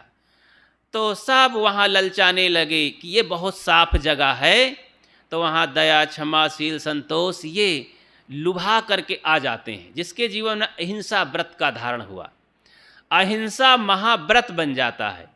वो खंडित अहिंसा नहीं। खंडित अहिंसा उसे कहते हैं कि मैं केवल गाय नहीं मारूंगा और सबको मार डालूंगा, क्योंकि मैं हिंदू हूँ, गाय नहीं मारूंगा, गौ माता है और सबको मारूंगा। ये कैसी अहिंसा हुई? अब कोई सोचता है अब हम सुअर नहीं मारेंगे, छुएंगे नहीं, बाकी और सब जानवर को खा जाएंगे। ये कैसी अहिंसा? एक कहता है मैं मनुष्य को छोड़ करके जगत के और धरती के सभी प्राणियों को मार डालूंगा, खा जाऊंगा। ये भी कैसी अहिंसा? ये भी खंडित अहिंसा हुई। ये महाव्रत नहीं बन सकता है। जो सार्वभौमिक तौर से इस धरती के सभी जीव मेरे समान हैं, सभी सुख चाहते हैं, सभी जीना चाहते हैं, मेरा किसी पर कोई अधिकार नहीं है दुख पहुंचाने का। अगर मेरे द्वारा तन मन वचन से दुख होता है तो ये पाप है, मैं इसको नहीं करूँगा। मैं जगत के सभी जीवों पर करुणा और दया करूँगा, नहीं मारूँगा तन मन वचन से। दुख पहुँचाने की मेरे अंदर भावना ही नहीं होगी, ये महाव्रत बन जाएगा। ऐसी अहिंसा में सारे सद्गुण विराजमान हो जाते हैं, कल्याण की सारी सामग्री आती है, मन पवित्र हो जाता है, प्रसाद बन जाता है। इसको यौगिक भाषा में प्रसाद कहते हैं, इंद्रिय प्रसाद। अरे भाई, कथा भागवत में कहीं भी कुछ धार्मिक कृत्य होता है तो मिठाई का प्रसाद कुछ बांटा जाता है, कोई भी फल, मिठाई, कोई वस्तु बांटते हैं, लीजिए प्रसाद लीजिए। तो लोग, बड़े से बड़े धनवान लोग भी और अधिकारी और अच्छे अपने कहलाने वाले लोग भी हाथ फैला देते हैं प्रसाद के लिए। थोड़ा सा प्रसाद रहता है और लेकर के उसे खाना चाहते हैं, मुख में डाल लेते हैं। कोई नहीं डालता, प्रसाद से घृणा करता है, तो लोग उस पर घृणा करते हैं कि अरे आप कैसे आदमी हैं, प्रसाद को त्याग कर दिए हैं। प्रसाद मतलब पवित्रता। अगर हमारी मन इंद्रियां प्रसाद हो जाएं तो क्या कहना है, पूरा जीवन प्रसाद। हे सात्मा सम्यक ज्ञानेन ब्रह्मचरणे अंतः शरीरे ज्योतिर्मयो हि शुभ्रो यम पश्यति यतया क्षीण दोषाः। तो इस तरह से मन इंद्रियों के द्वारा जब सब दोष क्षीण हो जाता है तो भीतर वाला प्रकट हो जाता है, उपस्थित हो जाता है। आत्मा जिसे कहते हैं, अंतः शरीरे ज्योतिर्मयो, जो भीतर शरीर में, हृदय में प्रकाशित है, ज्योतितमान है, ज्योतिर्मय है, तो क्या होता है, उसके दर्शन होते हैं। यम पश्यति यतः क्षीण दोषाः, वो दिखाई देता है, उसे हम देखते हैं, फिर वो स्वयं हो जाता है। और जब तक साधना, ब्रह्मचर्य, पवित्रता द्वारा हम पवित्र नहीं होते हैं, मन इंद्रियां प्रसाद नहीं बनती हैं, तब तक उस आत्मा का दर्शन नहीं होता है। इसके लिए ऋषि हमें और तरीके बताते हैं, बहुत तरीके हैं, संतों को बताते हैं, साधकों, भक्तों, संतों। अगर आप अपने मन को बढ़िया से पवित्र बनाना चाहते हैं तो कुछ गंदगी है उसे झाड़ू लगाओ, साफ करो। अच्छा, घर को पवित्र करने के लिए कुछ उठाना पड़ेगा, झाड़ू वाड़ू ना, कोई तो औजार लेना पड़ेगा जो साफ कर सके, नहीं तो गंदा बना रहेगा घर। अगर साफ नहीं करेंगे तो और गंदा होगा, और गंदा होगा, अरे रहने लायक नहीं रह जाएगा घर। तो रोज रोज की सफाई की जरूरत है। तो हमें ज्ञानी पुरुष, सद्गुरु संत हमें बताते हैं कि मैत्री, करुणा, मुदिता, उपेक्षाणाम भावनातः चित्त प्रसादनम। ऐसा करो भाई, अपने मन को पवित्र करने के लिए। संसार में जो लोग धनी लोग हैं, संपन्न लोग हैं, धन से संपन्न हैं, पढ़े लिखे हैं, विद्वान लोग हैं, ऐसे कुछ काम करने वाले हैं, समाज की सेवा करने वाले लोग हैं, बढ़े चढ़े लोग हैं, इन लोगों को देख करके कुछ ऐसे लोग होते हैं कि बड़ी ईर्ष्या होती है। अरे इनका तो सब बड़ा सम्मान हो रहा है, इनके पास बहुत धन है, इनकी बिल्डिंग बहुत बड़ी हो गई है, इनके बच्चे नौकरी कर रहे हैं। ऐसा देख करके ईर्ष्या तैयार होती है। ये ईर्ष्या क्या है? गंदगी है, इसमें बड़ी बदबू है ईर्षा में। ईर्षा गंदगी है। इस गंदगी को दूर करने के लिए क्या करना चाहिए? एक साधन है। इस गंदगी को दूर करने के लिए एक झाड़ू कह लो, एक बढ़िया झाड़ू है, फूलदार झाड़ू कि सब रेसा रेसा साफ कर देता है। वो है, उसका नाम है मैत्री। ऐसे लोगों से मित्रता कर लो। अगर मित्रता कर लोगे तो कभी तो काम आ जाएंगे, नहीं काम आ जाएंगे तो हमारी हंडी फोड़ डालेंगे, क्या अच्छा ही लगेगा? कोई धनवान है पास में, मित्रता कर लो, जय राम कर लो, कुछ नमस्ते कर लो, आओ जाओ मुस्कुरा दो, उसके घर मकान को देखकर हंस दो, प्रसन्न हो जाओ, वाह आपने बड़ी मेहनत किया, बहुत अच्छा घर बनवाया, आपका बेटा बहुत बढ़िया मेहनत किया, बहुत अच्छा है, सौभाग्य है। आपकी प्रसन्नता को देख करके वो आदमी कह सकता है, भाई कोई तकलीफ़ हो तो बताना, आपके बच्चे परेशान हैं, कोई मदद की ज़रूरत हो तो बताना। अरे कल की लड़की की शादी होगी, उसका बड़ा मकान पड़ा है, तो कहेगा भैया परेशान मत हो ना, बारिश आती हमारे घर में ही बारात टिकाना। कितनी बड़ी मदद हो गई। अरे मैरिज हाल ढूंढने के लाख रुपए की ज़रूरत नहीं, उसी के घर में ही कर लो, आंगन में ही कर लो, कितनी बड़ी मदद हो गई। मैत्री की सुविधा से हमारा मन भी पवित्र हुआ, हमको बड़ा सहयोग भी मिला आदमी से। और ईर्षा करने से क्या होगा? कुछ पता नहीं, लाभ नहीं होगा। और पता पाया वो धनी आदमी तो पीस सकता है तुम्हें। कहता ये आदमी दरिद्र कहीं का मेरे ऊपर ईर्षा कर रहा है, मेरा हित सोच रहा है, अच्छा मजा चखाऊंगा। तो इससे अपना भी मन गंदा। अब वो जान पाएगा बड़ा आदमी, तो उसके सामने हम तो गाजर मूली हैं, कुछ नहीं है, हमारी क्या हैसियत है। तो कोई लाभ नहीं, हानि हजारों गुना ज़्यादा है। तो अपने मन की गंदगी क्यों बनाए रखना है? उससे क्या करना है? मैत्री कर लो, मित्रता कर लो, बड़ा अच्छा आदमी है, थोड़ा बड़ाई कर दो, प्रसन्न हो जाओ उसके कार्य व्यवहार को देख करके, अपना काम करो, मेहनत करो, उससे प्रेरणा भी लो कि यार ये मेहनत करके आगे बढ़ गया है, मैं भी मेहनत करूँगा, मैं भी अपने बच्चों को पढ़ाऊँ लिखाऊँगा और मेहनत की कमाई से आगे बढ़ूँगा। आनंद आ जाएगा, मन प्रसन्न रहेगा। जब सोओगे तो बढ़िया लगेगा, नहीं घुटते रहो, ईर्षा कर करके जलते रहो। ईर्षा गंदगी है, साफ करो। दूसरी सुविधा है कि गरीबों को देख करके, दरिद्रों को देख करके, शराबी कबाबी मांसाहारी तमाम लोगों को देख करके घृणा आती है, मन घृणा से भर जाता है। अरे ये बेवकूफ़ समाज को गंदा कर रहे हैं, मोहल्ले को गंदा कर रहे हैं, ये मर जाते तो अच्छा होता, बड़ी घृणा लगती है, बड़े गंदे लोग हैं। ये भी एक गंदगी है। ऐसा सोच करके उनका हम क्या भला कर देंगे? अपना नुकसान कर रहे हैं, अपने अंदर ये गंदगी इकट्ठा कर रहे हैं, नाक भौं सकोड़ रहे हैं। तो क्या करें? उन पर करुणा करें। हे प्रभु, हे गुरुदेव, इन विचारों को सद्बुद्धि मिले। कितना बेचारे अज्ञानी हैं, कितना लाचार हैं, इनके पास धन नहीं है। बुद्धि होती तो क्यों ये मदिरा मांस खाते पीते, क्यों ये कंगाल बने रहते, बच्चों को चोरी चमारी सिखाते। करुणा करो उन पर, दया दृष्टि रखो, बन सके तो दो बात सुझाव के कह दो, नहीं तो उनका बिगाड़ो नहीं, घृणा न करो। अपने मन में क्यों गंदगी पालना? तो अपने मन को पवित्र बनाओ। अगर कल्याण चाहते हो, उन्नतशील चाहते हो, अपने जीवन को धन्य बनाना चाहते हो, तो पवित्र बनाओ मन को। ये दूसरा साधन है। क्या? करुणा करो दरिद्रों पर। ये मल है, कौन? घृणा। घृणा मल है, गंदगी है, साफ करो। तीसरा साधन है मुदिता, प्रसन्न रहना।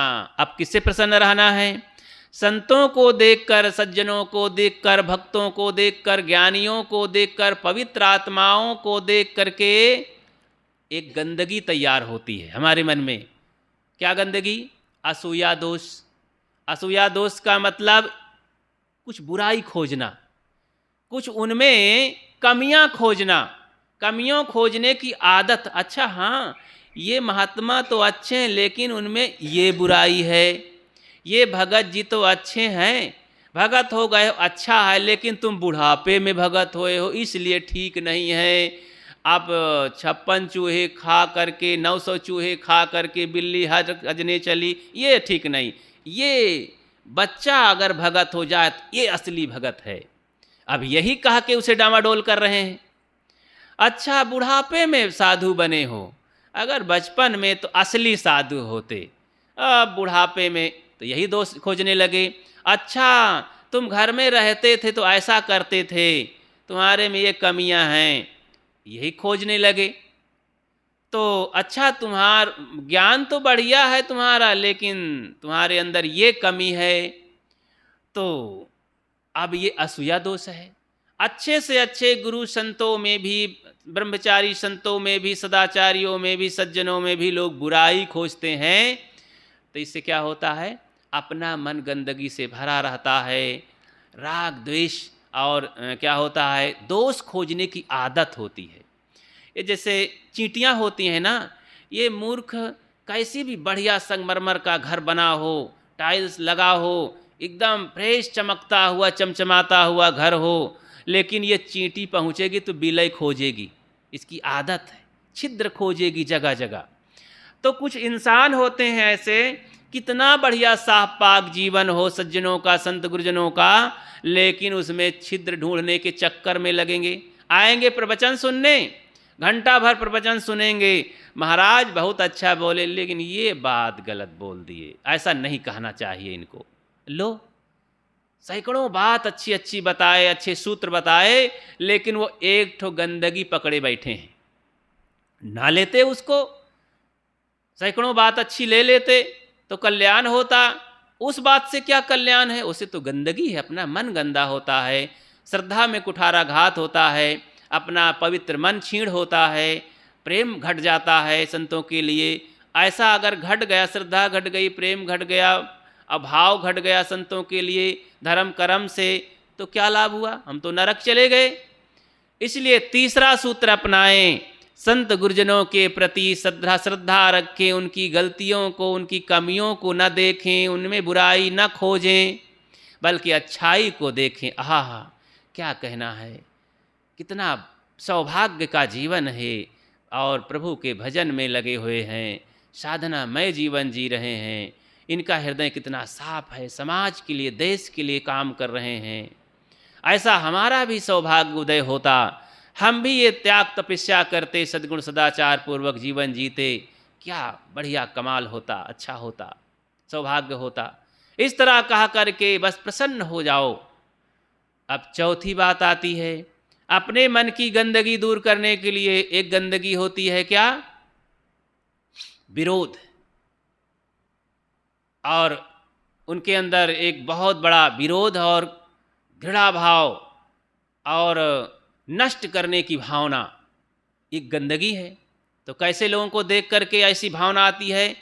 अत्याचारियों को, दुष्टों को और भ्रष्ट लोगों को देख करके मन घृणा से भर जाता है, और सोचते हैं ये मर जाता तो अच्छा होता, ये नष्ट हो जाता तो अच्छा होगा। उसके नाश करने के लिए मन में सोचता है। ये बहुत बड़ी गंदगी है। इससे क्या लाभ हो जाएगा अपना? हम सोते जागते उसी के विरोध में, उसी के क्रोध में जल रहे हैं। क्रोध आ रहा है, देख करके भभक पड़ते हैं, और सुन करके तो रहा नहीं जाता, आंखें लाल हो जाती हैं, कहाँ से ये दिखाई दिया, मेरी चलती तो इसको नाश कर देता। ये कितनी बड़ी गंदगी है। अब क्रोध को पाले चले जा रहे हैं, भीतर भीतर क्रोध भभक रहा है, जला रहा है हमें। ये कौन सा ज्ञान है, कौन सी बुद्धि है? ये ठीक नहीं है। तो इस गंदगी को साफ करने के लिए एक बढ़िया फिर झाड़ू उठाओ और साफ कर दो स्वच्छ। वो कौन सा है? उपेक्षाणाम। उपेक्षा कर दो, हमारे लिए वो है ही नहीं, उसका नाम भी ना लो, इधर उधर देखो ही नहीं, उससे मिलो ही नहीं, उसके बारे में सोचो ही नहीं, मानो हमारे लिए वो संसार में है ही नहीं, उससे कोई मतलब नहीं। हाँ, कभी बीच में अचानक मिल जाए तो राम जोहारी कर लो, नहीं तो फिर झंझट खड़ी हो जाएगी, उसकी मन में संदेह होगा, अब वो नाराज हो जाएगा तो गड़बड़ कर डालेगा फिर। इसलिए थोड़ा से बात व्यवहार में राम जोहारी कर लो। कभी कभी गदहा को भी मामा कह देना पड़ता है। डरो मत, कि इस नालायक को, इस मूर्ख को हम कैसे सिर झुकाएं। झुका लो थोड़ा सा, क्या बिगड़ जाएगा, खुश हो जाएगा। पहले तो मिलो ही नहीं, उसके बारे में सोचो ही नहीं, सोचो कि अरे वो आता हो तो दूर से कट के रास्ता निकल जाओ, उसकी परछाई भी ना तो पड़े, अच्छा है।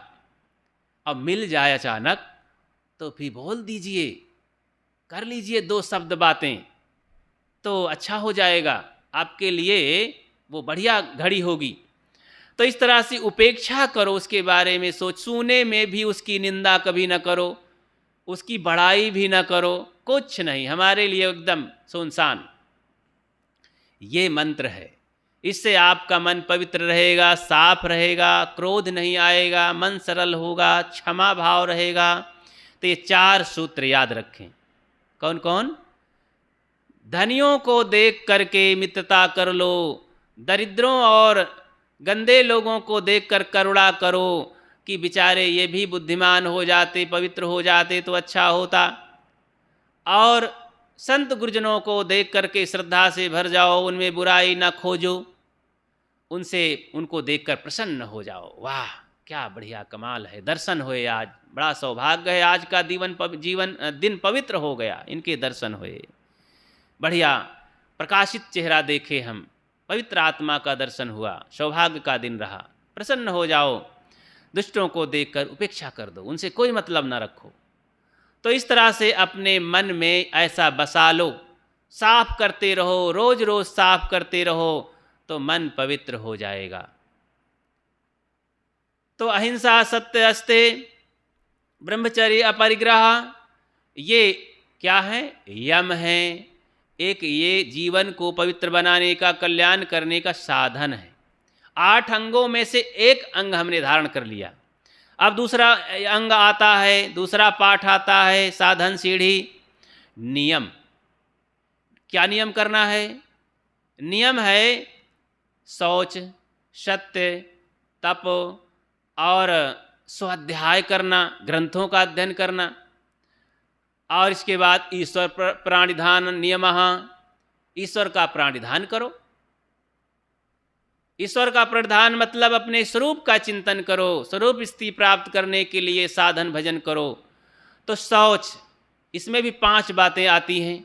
शौच मतलब पवित्रता पूर्वक जीवन जियो, शरीर को पवित्र रखो, शरीर को पवित्र पानी से, साबुन से, पाउडर से, मिट्टी से पवित्र रखो, स्नान करके, हाथ पैर धो करके, घर को साफ रखो, कपड़े को साफ रखो। और भीतर चलो तो अपनी वाणी को साफ रखो, अपने सोच विचार को साफ रखो, अंतःकरण को साफ रखो। तो शौच मतलब पवित्रता पूर्वक जीवन जियो। तो ये नियम को अपना लो, मुझे पवित्रता से रहना है, ये बढ़िया सूत्र हैं। अब लोग गंदे संदे रहते हैं, जैसे पाए खा लिए, जैसे पाए बोल दिए, जैसे तैसे पहने रहे कपड़े लत्ते, जैसी तैसी जगह में बैठ गए, जैसे तैसे लोगों के पास गए। क्या है? कोई पवित्रता का ज्ञान ही नहीं है। तो बाहर से भी पवित्र बनो और भीतर से भी पवित्र बनो। हमारा अंतःकरण पवित्र हो और बाहर से तन भी पवित्र रहे और मन भी पवित्र रहे। तो शौच, पूरी शौचता के साथ, पवित्रता के साथ आप जीवन जिएं। और सत्य को जानो, सच्चाई से रहो, सत्य बोलो, जैसा आप सुने हो, कहना पड़े तो वैसे ही कथन करो। लंबी चौड़ी झोंक झांक करके ठीक नहीं है।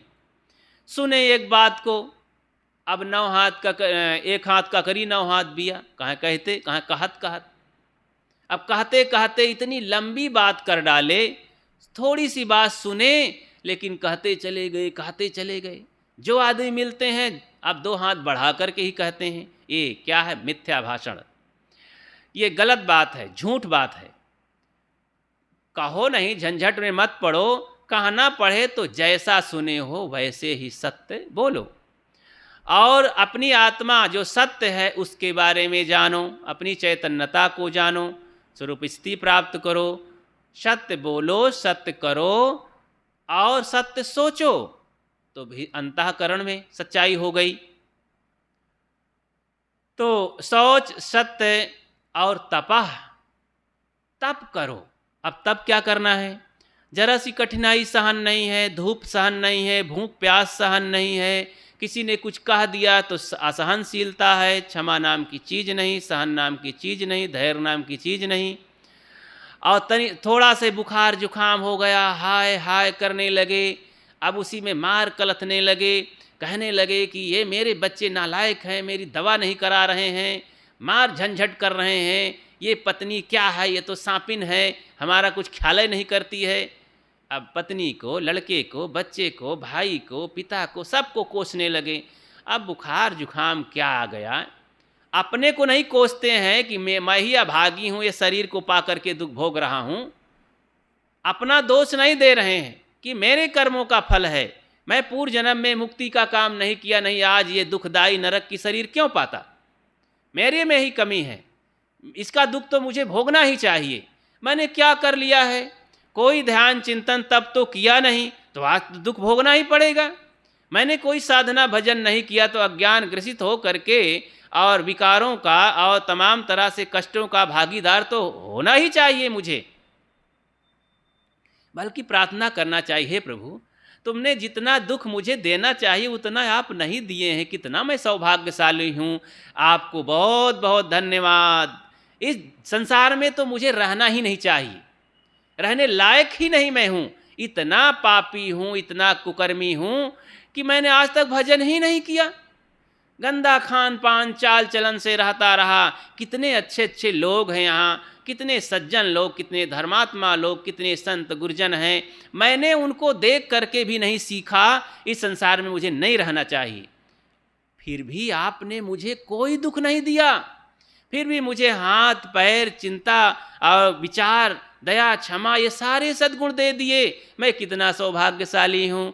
हे भगवान, हे प्रभु, हे गुरुदेव, बहुत बहुत धन्यवाद है, आपको धन्यवाद देना चाहिए। लेकिन हम तो शिकायत से भरे हैं।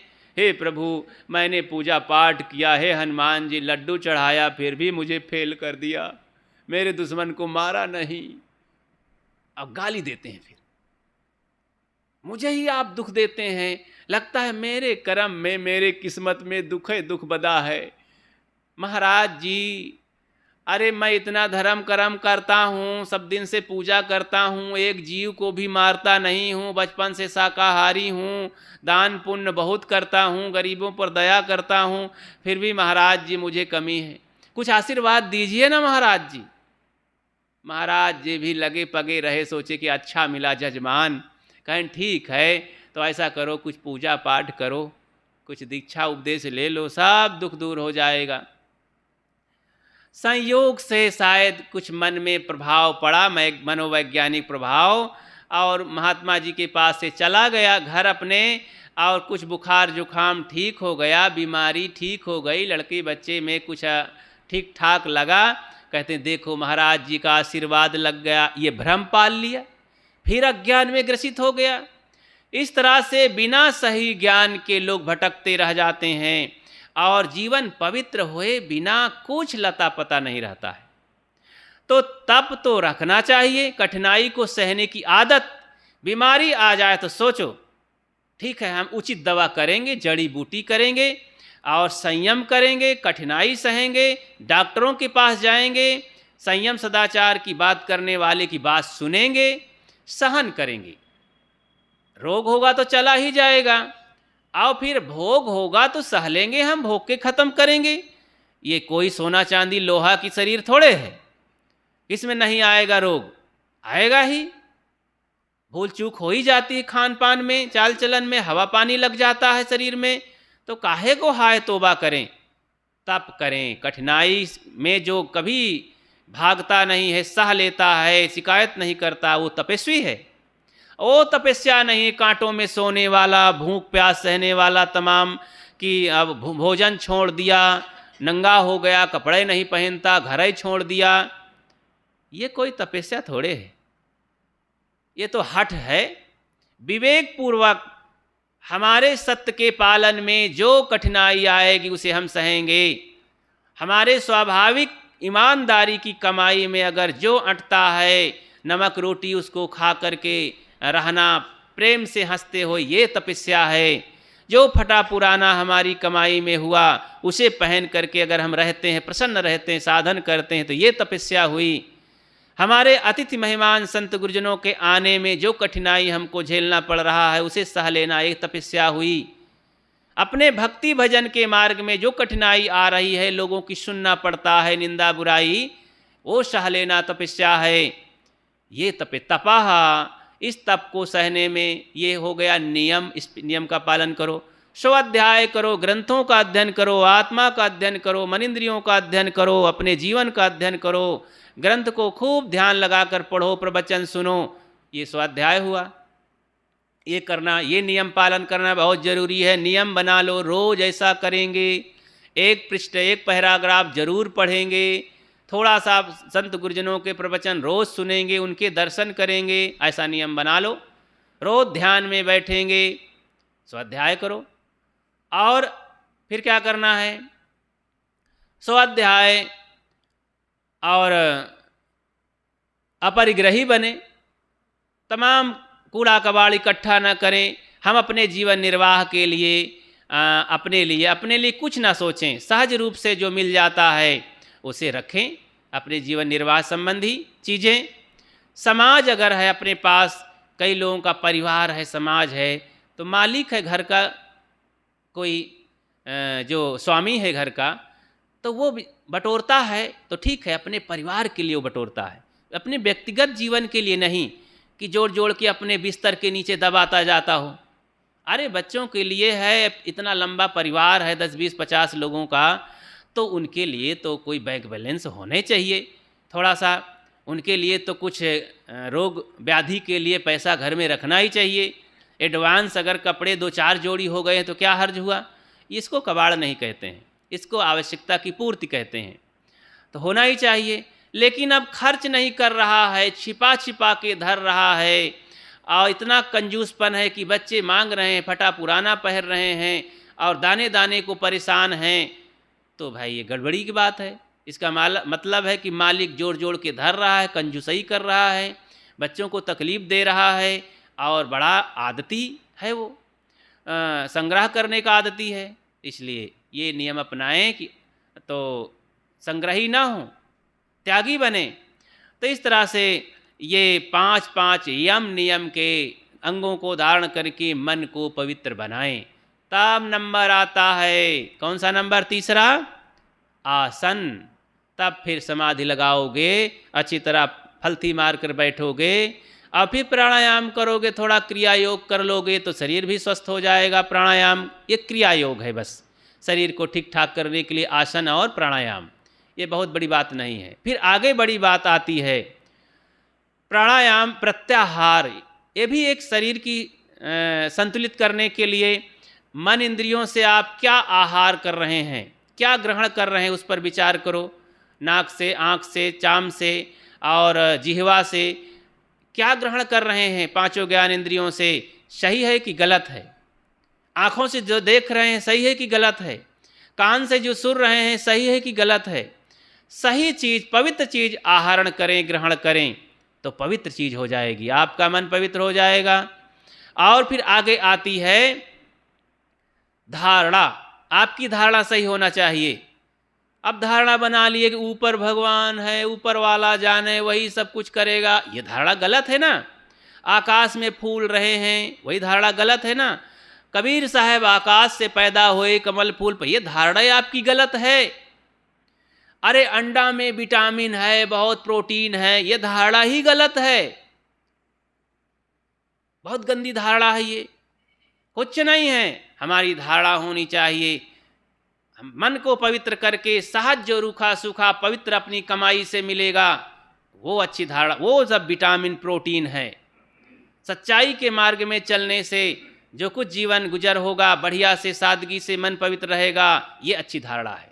इस धारणा को बना करके आप जीवन यापन करें, तब अंतिम में समाधि, धारणा, ध्यान, समाधि, ध्यान लग जाएगा, समाधि लग जाएगी।